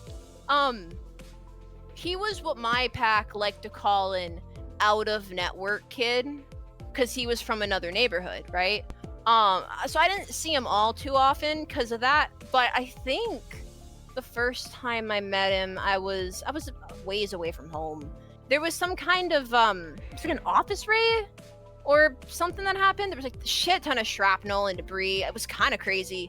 Nothing I hadn't seen before, but like it's still surprising when you see it. But the poor kid, I guess he got kind of caught up in it. And I got him out of there before he took a shard of glass to the eye, because that would have been bad. But he got something jabbed in his leg. I mean, you should have seen it. He was like so tiny, like tinier than even most people his age. I'm telling the story. I'm telling the story. Are we talking ankle height? Or are we talking knee height? No, not that small. But like imagine I've been this height for like a while, unfortunately. But like he was like came up to like maybe like my chest. He was little. Like pocket. He was like a pocket Birgh. Pocket Birgh? Don't call me that. I'm bigger than you. Well, yeah, but back then, he was like a pocket Birgh. Tiny kid. And he was shaking so much, I had to like carry him all the way back to my neighborhood on my back. And then when I got back to my pack to get him checked up for the shrapnel, he got really scared when one of my friends tried to get near him because apparently he was too intimidating. Well, yeah, because that guy was. He was very nice. He was not that bad. And I swear he only stopped like shaking and stuff when I sat down and held the damn kid's hand. At least it was my left hand, so like I didn't feel any pain or anything. But like seriously, he was so wimpy. And then I had to carry him all the way back to his neighborhood too, so he didn't get snatched up by sweepers because it was getting dark. And he obviously didn't know the way back. And then after that, every time I saw him, he always wanted me to carry him on his back like he was a baby. Like what did you take me for, Birgh? Free public transportation? What? Seriously. And then Merru take another drink. Hey, look at Pascal! Look at Pascal, Merru! Ignore that, and... Holy shit. Alright, maybe he forgot. Oh no, he wasn't as bad as most of the others. Prior was so engrossed in Merru's story, for once, Prior was not the one to notice Pascal. Prior has his hand on his chin as he's watching Merru. Prior slugs another drink and just goes, "Wow, I had never even thought about that." No, it was a mix of like annoying and like slightly endearing, because you know the kids, they could be kind of like that.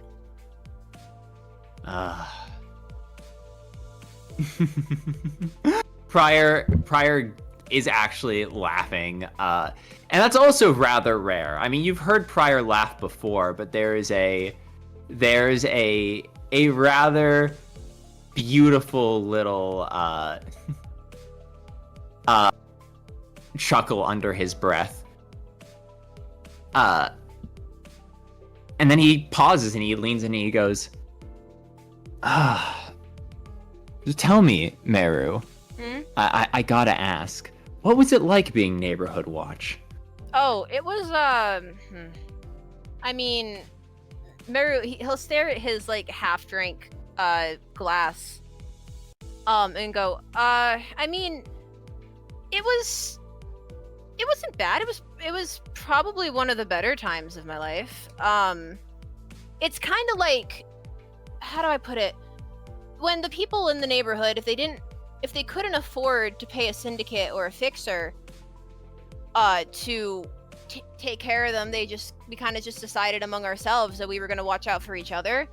So it was like no pay to minimal pay, but like I tried to get as much money as I could because I was greedy, I wasn't greedy, I needed the money. But it was a lot of like just walking the streets, watching out for people, and it was taking care of a lot of the kids, just a bunch of that stuff. It was just something to do with the day. It was my pack and I, we were all part of it for a while. They said I was like the one in charge. I always thought it was my friend. I don't know. But you know what that does remind me of? When I would take care of the kids, we had a little like meetup place, my pack and I, that we'd go to that was pretty relatively safe-ish most of the time, except for when it wasn't. I think at some point Birgh must have memorized like how to travel to where I normally like was at in my neighborhood, because like one time he showed up out of the blue, right? And I let him spend some time at my pack's meetup place because whatever. I didn't even charge him. I was so nice. I think he was hoping we'd eventually feed him or something.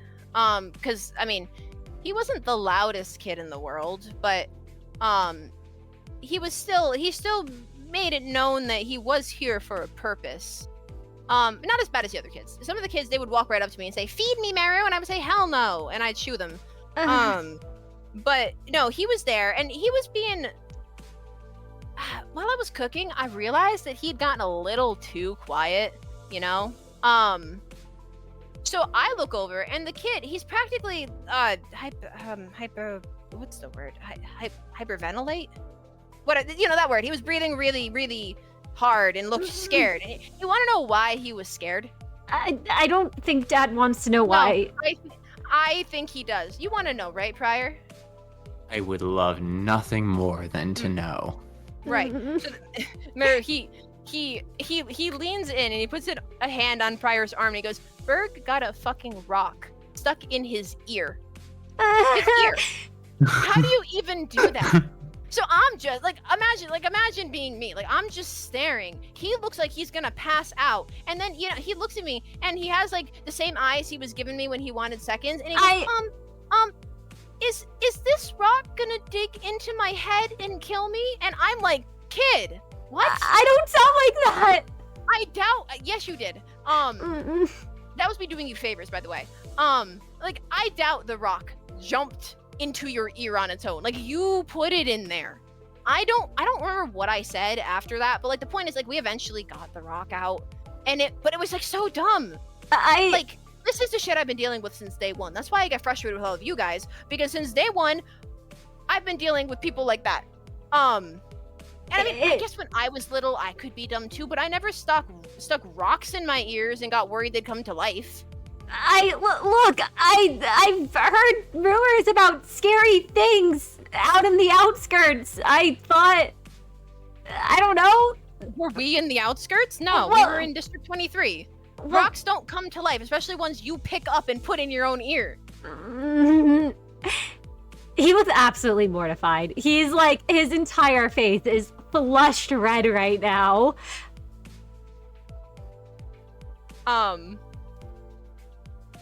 But yeah. And Merru, I think there's one more story that they've called for. Oh, one more. Okay. And now Merru's on a roll now. When he's that, and he goes, "Oh, don't even get me started on all the other stupid things that would make him upset." No. Like, what was it?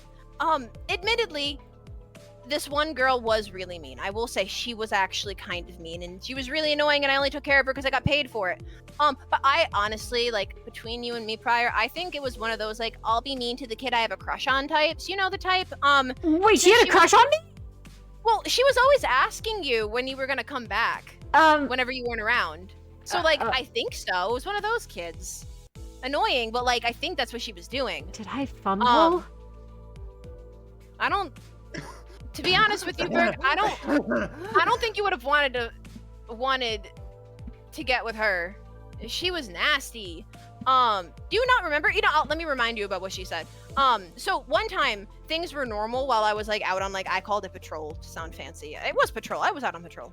And there were some other, like, out of network kids who were hanging around with their little friends. Birgh was there too, I guess. And then all of a sudden I hear some girls laughing really, really hard. And I hear Birgh start to yell at one of the girls. But when I turn around to tell them all to knock it off, the girl and her friends were still laughing, and Birgh had stopped yelling, and he was just kind of like mumbling to himself until I came over to shoo the girls away.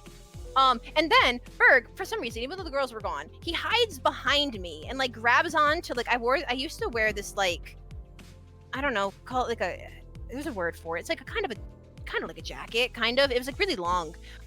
He like grabbed onto it and he starts whining about about how the girl called him a big-headed loser who looks like a rotting grape. And I'm trying not to laugh because who comes up with that? That's such a random insult. But Birgh was, like, genuinely upset. Like, I'm talking, like, snot dripping down his nose and, like, all the waterworks, kind of upset. And how am I supposed to handle that? So, like, I didn't even get paid to deal with him. So I just kind of, like, reached into my pocket and gave him a purple candy and told him that grapes were good too, and suddenly he was fine. But then he asked me if he really was, like, a big head, and so I just said that my friend would probably tell him that having a big head meant having a smarter brain. And then Merru will lean in again towards Prior and goes, but, I mean, he was the kid who stuck a rock up his ear, so honestly, I think his big head just came from having a particularly thick skull, if you know what I mean. You stuck the rock in your ear. Birgh's eyes keep darting to that book of vengeance at his side.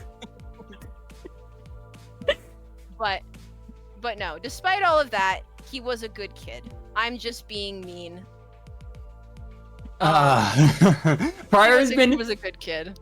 Prior's been sitting and chuckling, and he turns to Birgh and he smiles and he says, "Embarrassment says that you've grown from the person you were. Wear it as a sign of honor. And don't stick any more rocks in your ear." I haven't stuck any rocks up my ear. Well, since then. Really? So if I asked Doc if you've never stuck a rock up your ear, she would agree? Birgh looked like he was about to say something and then stopped himself before he did, and then he just kind of lowers his head and goes, don't ask Doc. I mean, I don't know if you'd be able to ask Doc, but don't ask Doc. Merru, he'll reach out, he'll pat Birgh on the arm, and he goes, don't worry. Your secret's safe with us. Do you know how this would ruin me if anyone found out? Which is why I said the secret's safe with us. I have no interest in telling anyone but Prior about your embarrassing childhood stories. And I have no interest in telling anyone embarrassing stories about my... Well, I have a lot of interest in it, but no intent. Don't worry, Birgh. I wouldn't break what you've worked so hard to build, including your reputation. That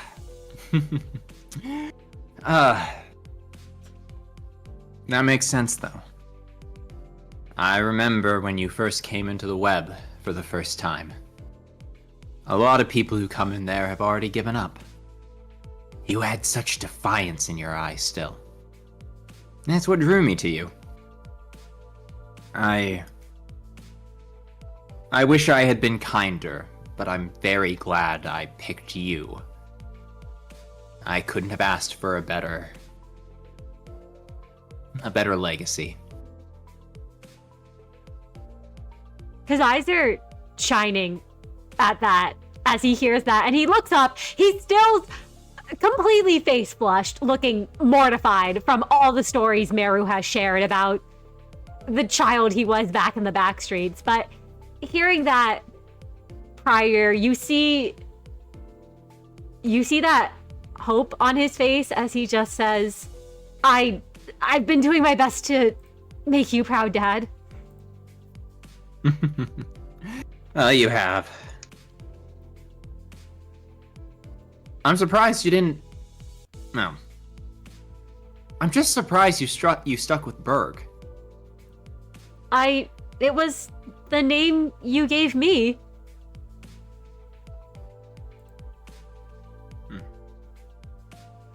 Plus, yeah, you chose your own name, so I wanted to keep the name that, you had chosen for me. You picked your own name, Prior?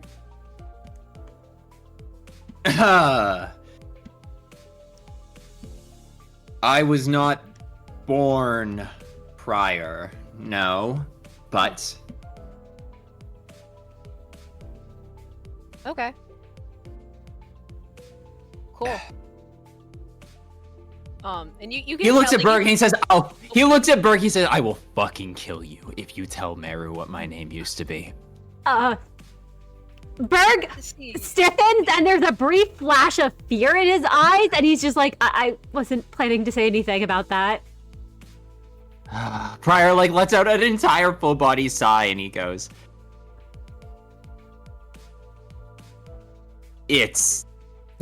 sorry. I left that name behind, along with all the baggage it carried. Merru doesn't seem like he minds at all right now that Prior is not telling him that. Honestly, he's looking, now that he had his burst of energy, it's almost like the next phase of the alcohol is hitting him.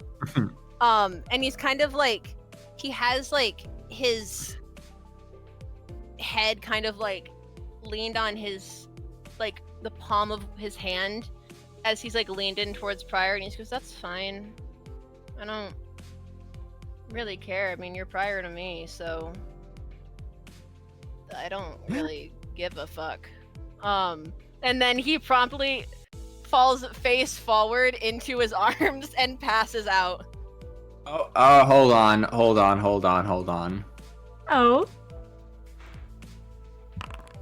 Oh, are you gonna try to catch me?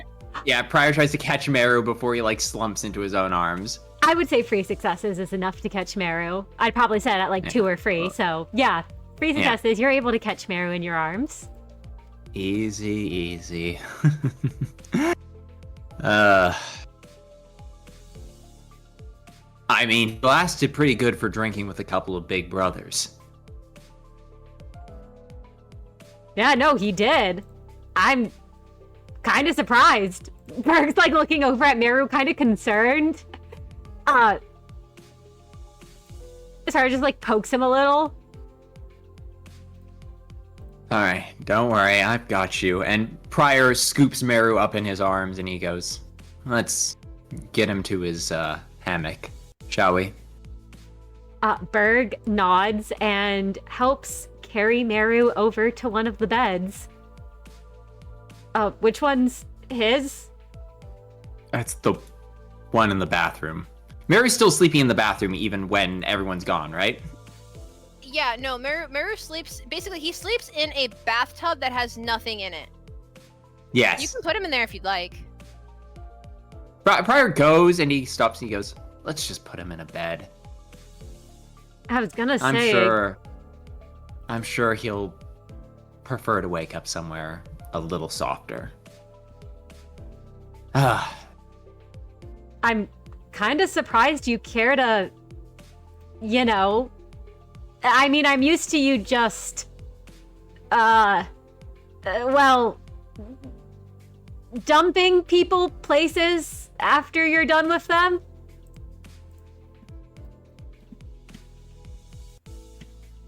Well, from a pragmatic point of view, I'm repaying the favor.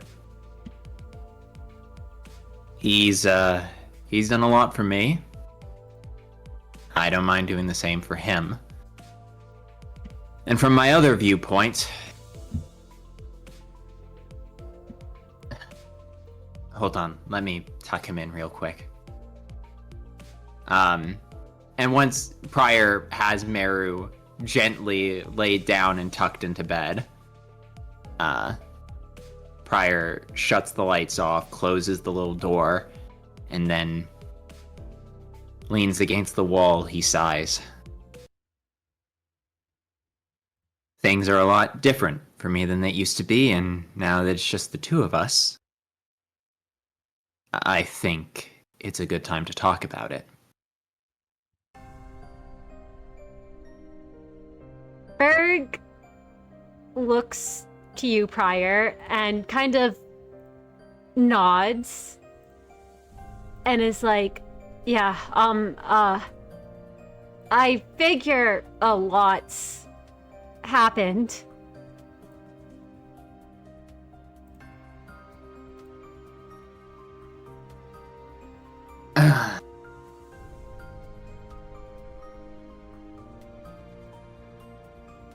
Alright, before anything, this might be my only time to ask this to someone who knows, but how has the old web crew been? What are they all up to? Who's still around? Well, ever since you left, and then I left, I haven't stuck in much contact with them. I know Big Sis Percy's still at the web.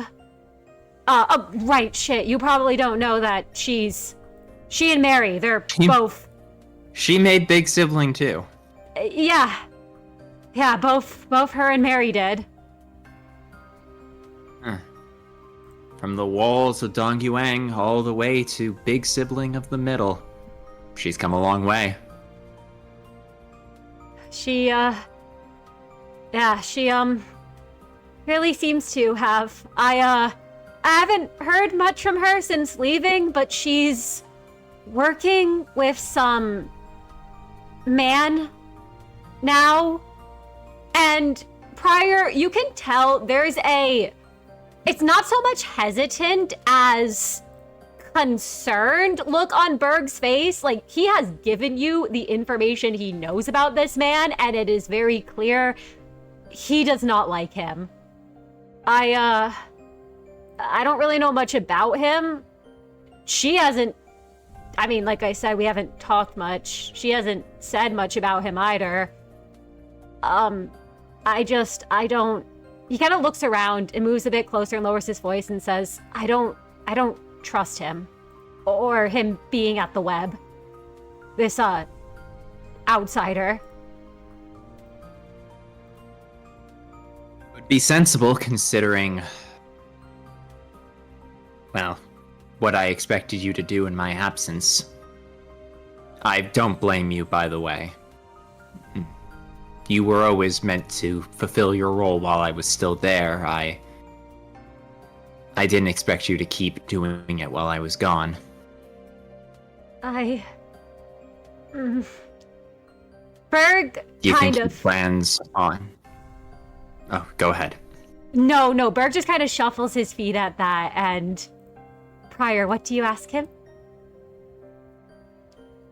Do you think he's planning on becoming the star? I don't know.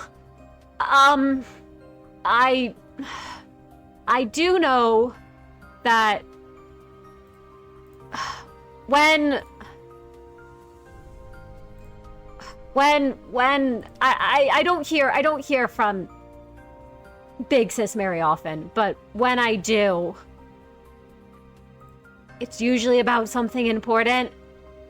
She usually sends Meru's sister to come talk to me, and they mentioned that if I heard something about Neo turning back on, or a new star there to stay where I was, sense. And they might have expected that you would rush back to fulfill your old pact. Yeah.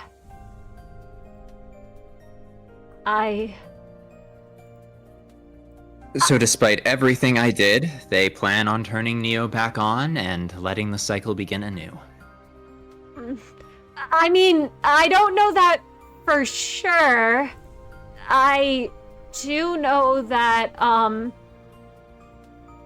he says he doesn't know that for sure, but you can tell that's less him trying to lie to you or cover for them and more him trying to convince himself they're not going to turn it back on. Part of the reason I did leave is because Big Sis Percy tried to convince me to take the starring role after you left the stage. I tried to convince you to become the star of Neo. Yeah. I don't get mad at her for that. I mean, she's always been perfectly pragmatic. Yeah. Of course, that would be her next interest. I didn't It's the only reason she was ever there. He looks like he wants to say, I'm sure there were more reasons, but kind of... You don't need to cover for her. My wrath is not pointed in her direction. I'm surprised she would, though. She knew why I turned off Neo in the first place. Yeah, Still. I couldn't tell you. No, that'd be a question I'd have to ask her myself. Yeah. No, yeah, it would. I mean, if you're going back to ask her, you could probably... I mean, you should probably be the one to step back on the stage there. I mean, I expected you were gonna come back at some point, too. I just didn't expect you to show up where I was. I thought you would have headed back there.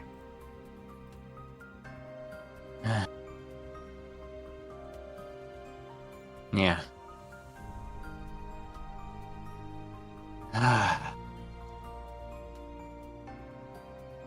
Prior pauses for a while.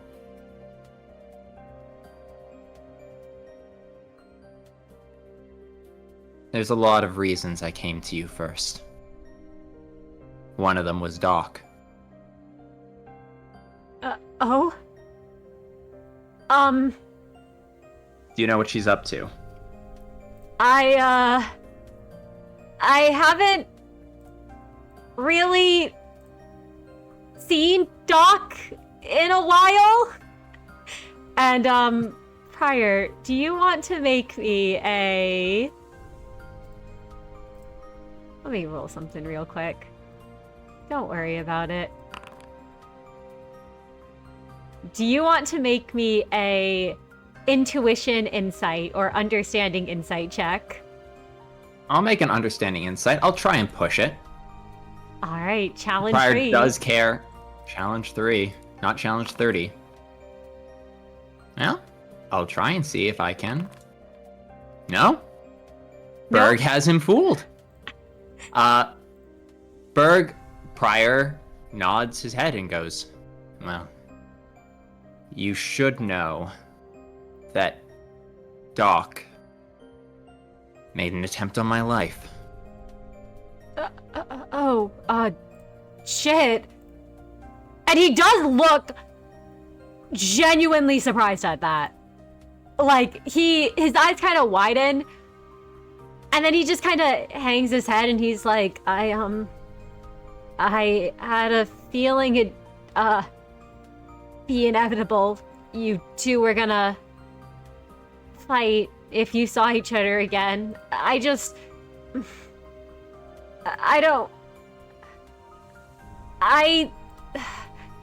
think maybe you and Doc should try to avoid each other if you can. I mean, those of us from the web, we should be sticking together, you know? Like, I think Big Sis Mary and Big Sis Percy are still working together, and I know Meru's sister's working under Big Sis Mary, and, I mean, whatever Doc's up to, I just feel like... All of them might be working against me, Birgh. I don't think any of them except for you expected me to return. I think I am a wrench in the gears. I have no plans on hunting down Doc. But our conflict, I think, was always inevitable.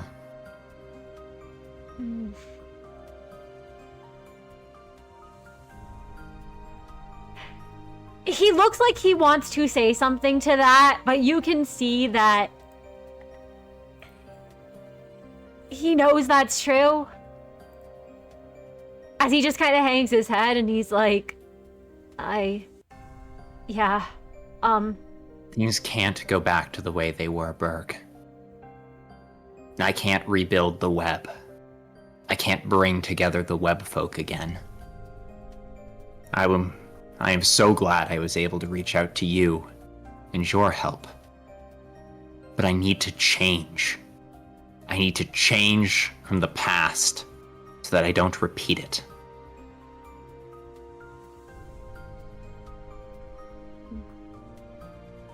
I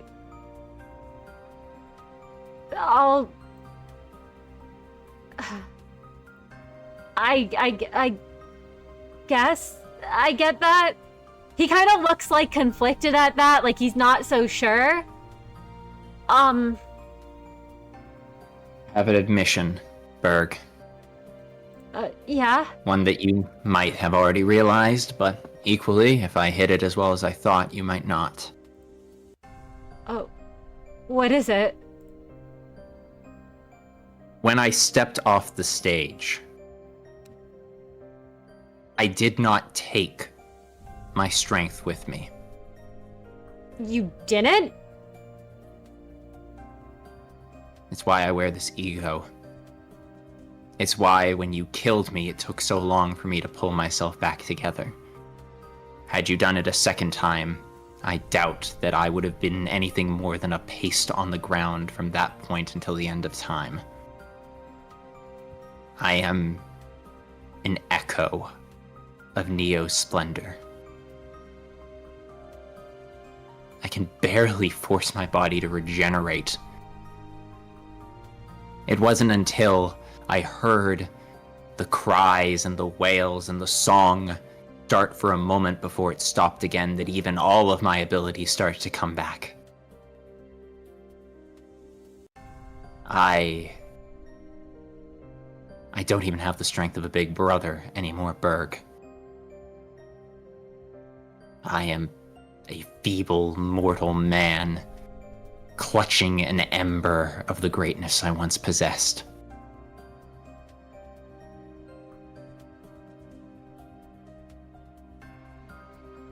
Prior, you watch as Birgh's face just kind of, like, his eyes just kind of widen, and it goes first from shock and then to fear and concern as he sort of rushes forward and he puts his hand on your shoulders, like looking up at you, and is like, have you told anyone else this? The managers know. Outside of them, no one.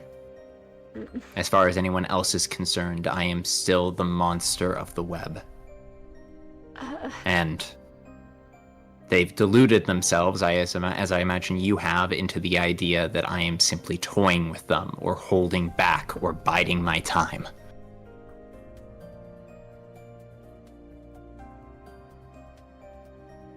I'm gonna protect you, Dad.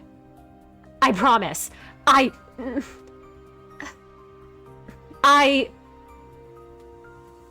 don't want to think badly about how the others back home would react to this, but you probably shouldn't. I have no intention of sharing this information. My enemies would no doubt pounce on the opportunity to kill me before I retook my spot. It's why I need to take the stage again, Birgh. So I can be like I once was.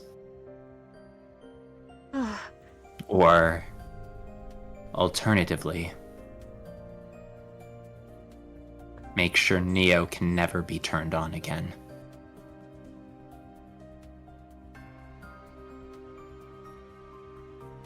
Birgh steps back a bit and just like lets out just like a sigh of relief.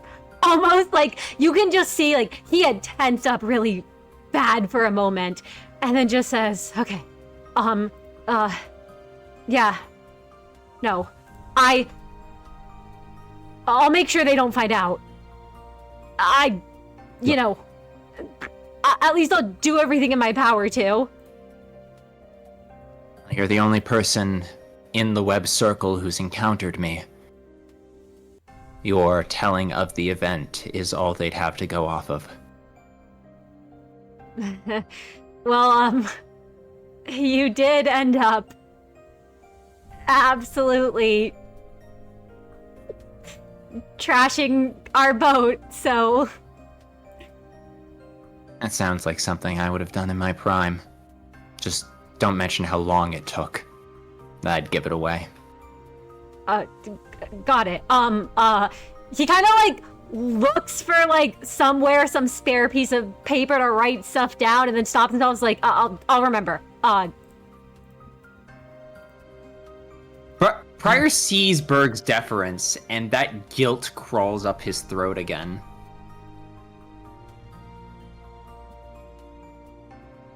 This doesn't feel right.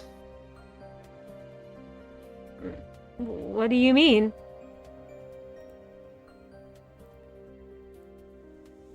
He kind of tilts his head and looks confused at that.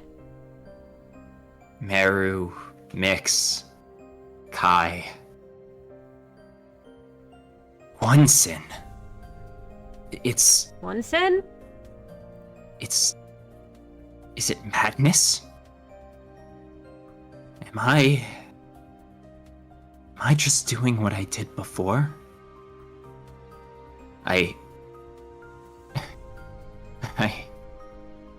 You are stronger than me now, Birgh. And yet you look at me like I have absolute control over you. I'm being pulled apart at the seams, Birgh.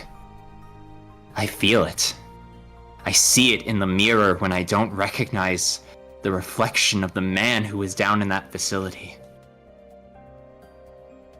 Ever since I crawled out here, I feel him. The big brother. All those lessons I learned over so many years. They weren't for nothing. I wasn't cruel for no reason. I was cruel because it was what worked. Was that even true? Was I ever right? Do I deserve this power if I take it back? Time and time again, they've been telling me that I don't always make the right call. Birgh, am I about to make another mistake? Am I about to cling to power that I shouldn't? Do I even deserve to be a leader? If the first thing that I do,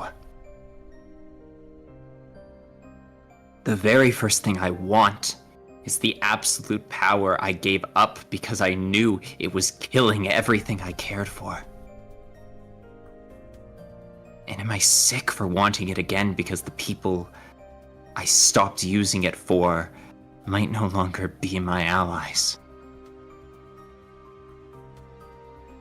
Ever since I heard that voice in my head, those words repeat over and over. An open wound, a festering wound ruling over a kingdom of corpses. I was supposed to make a heaven, Birgh. A place beyond this suffering, where people like you didn't have to go hungry, where everyone could be safe, and no one would choose to hurt anyone. A world beyond all of this. And I would have done anything for it. Birgh, I don't think I'm a good man. And I think I'm about to make the same terrible mistake I once made, in the same way I made it before. Hey, Birgh moves forward a bit, Prior, and kind of grabs you like a firm hand on your shoulders again, and he says, look, I don't really know what you're talking about. I don't know what that voice is, or what this one sin is, or what's stressing you out. But you're my dad. Just stop stressing. You're a big brother. You are the host of the web and Silent Star of the city. I could never be your equal, Dad. I couldn't even come close to an echo of the things you've done or the power you wield. I can't even deal with the thumb on my own. You might not have that power you once had, but you're clearly a better person now. And you were a good leader when you weren't having these kind of freakouts. Don't know if I deserve that kind of power, Birgh. Why not?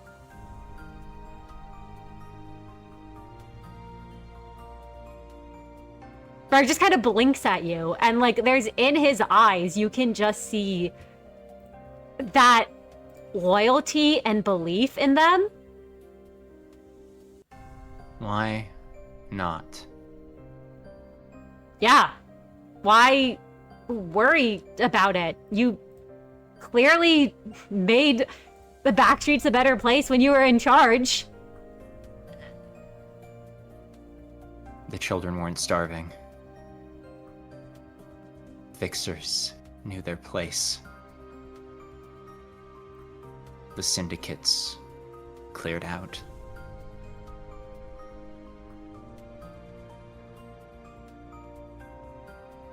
Prior knows there's a voice inside of him that keeps telling him to be guilty, that he did the wrong thing. He really doesn't understand what the wrong thing was in this moment, because he did make things better, and that makes him a good person. It's the outcome. It's the end of the road. Even if he suffers. Even if others suffer. So long as they suffer together for the good of everyone, more happiness than misery will be created. Thank you, Birgh. I apologize. Huh? The stress of losing my strength and yet being forced to confront all these things I could have crushed so easily once. I fear that's what's driving me crazy. I mean, you still, it might not be what it once was, but... I have people like you now, who hold me accountable. I do deserve that power. I deserve to be the silent star of the city. Damn be the voices inside of me who say I don't. I worked for it. And when I take it back, I will stop the people who would hurt you, who would starve you, who would deprive you, Birgh, of every beautiful thing you deserve to enjoy, because that's what a leader does. A leader suffers, under any and all circumstances, to bring about a brighter future for the people who depend on them.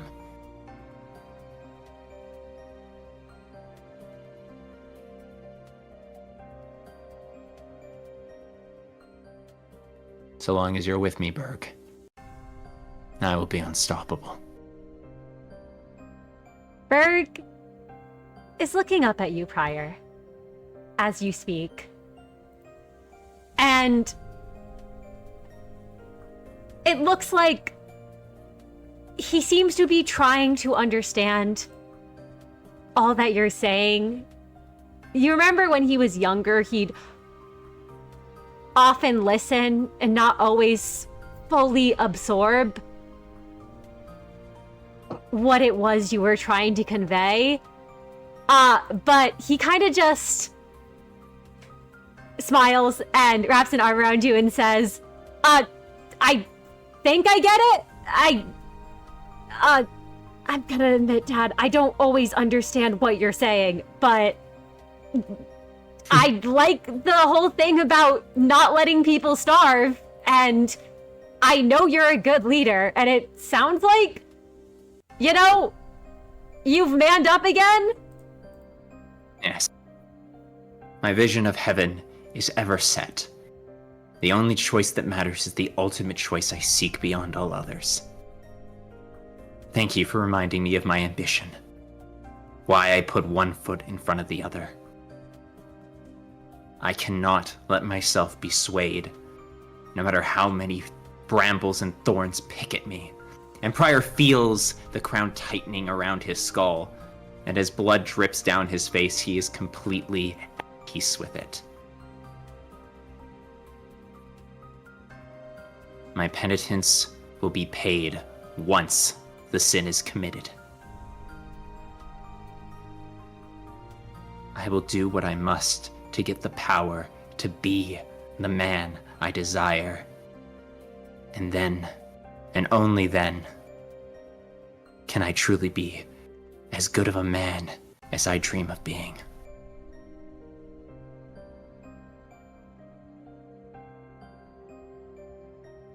I'll be there to help you achieve it how I can, Dad.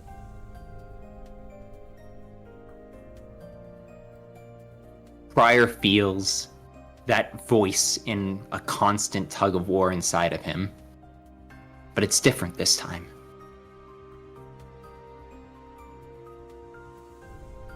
He doesn't need to do it all himself. He has Ange, he has Birgh, he has Merru, he has Kai.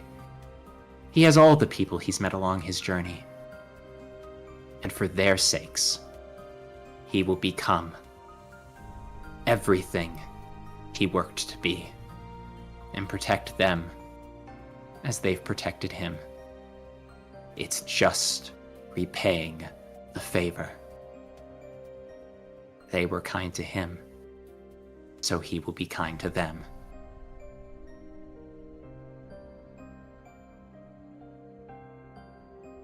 And, Dad, until you know, get back to your full strength and all, I cannot handle any threats that might come our way.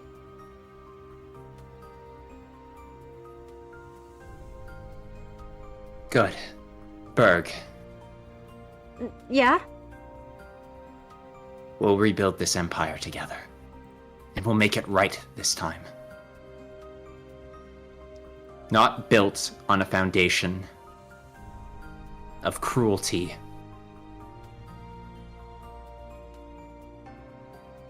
for your little siblings, and then for all my friends. Let's get to work, son. We have a dynasty to make. And Prior, with that, Birgh kind of pumps one of his fists in the air, letting out a cheer. And you're all able to head to rest for tonight. Usually I know Merru's the one keeping watch. I don't know if you just decide to head right to rest. Birgh's probably just passed out in one of the hammocks. He asked whichever one wasn't Kai's and probably clambered into that one. So he probably actually took Miix's hammock, if I had to guess.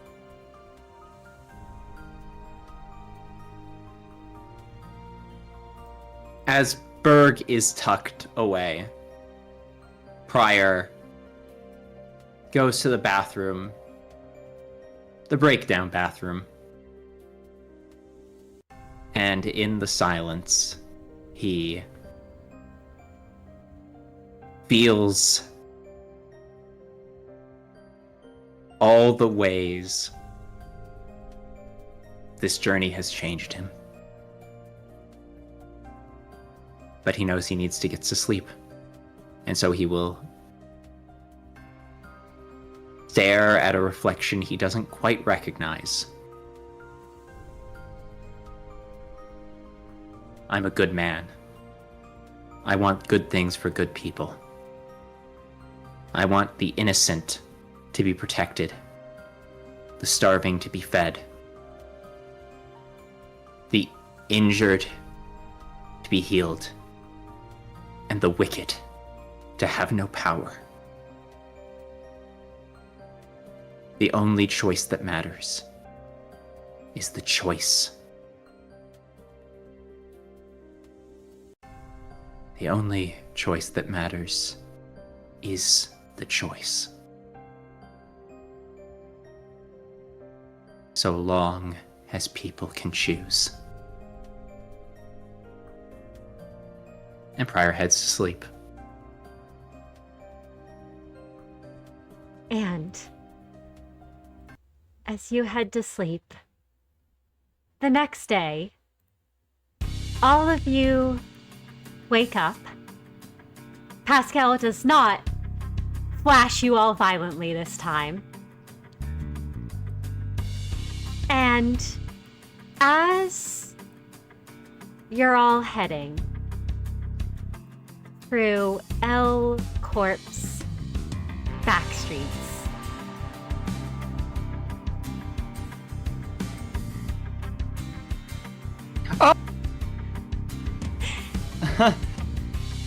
This isn't a scene I've seen in a while. yeah, no, you're all back in the back streets of L Corp. You all get the sense as you're driving along. Merru. Yeah. Can you make me a intuition awareness check at a scaling difficulty? Sure. I can do that. What's up? That's 4 successes. As you're driving along, you think that you can feel as if there are eyes on the RV.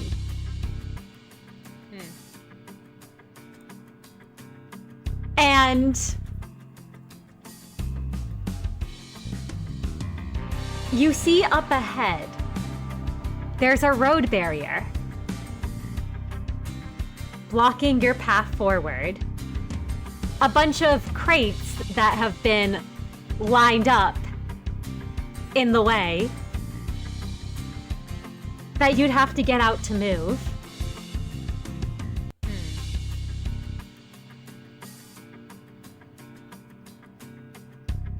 What is this? Some rat trap? Trying to stop traffic? What traffic even comes through here? Mary, you picking anything up? I don't think we can get around this, but I have a weird feeling.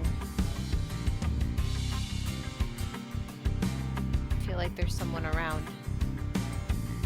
But that could be anything. I mean, look at what's around us. Birgh, crack your knuckles. Warm up. Birgh has already been doing so as you all see a man stand in your path. Approaching from behind the barrier, the crates rush to the side at once by the subordinates behind him. He's dressed in the red and gold of the thumb, flanked by soldatos, a cane clutched in one hand, decorated with the head of a golden hunting hound. And I think that is where we'll end this session.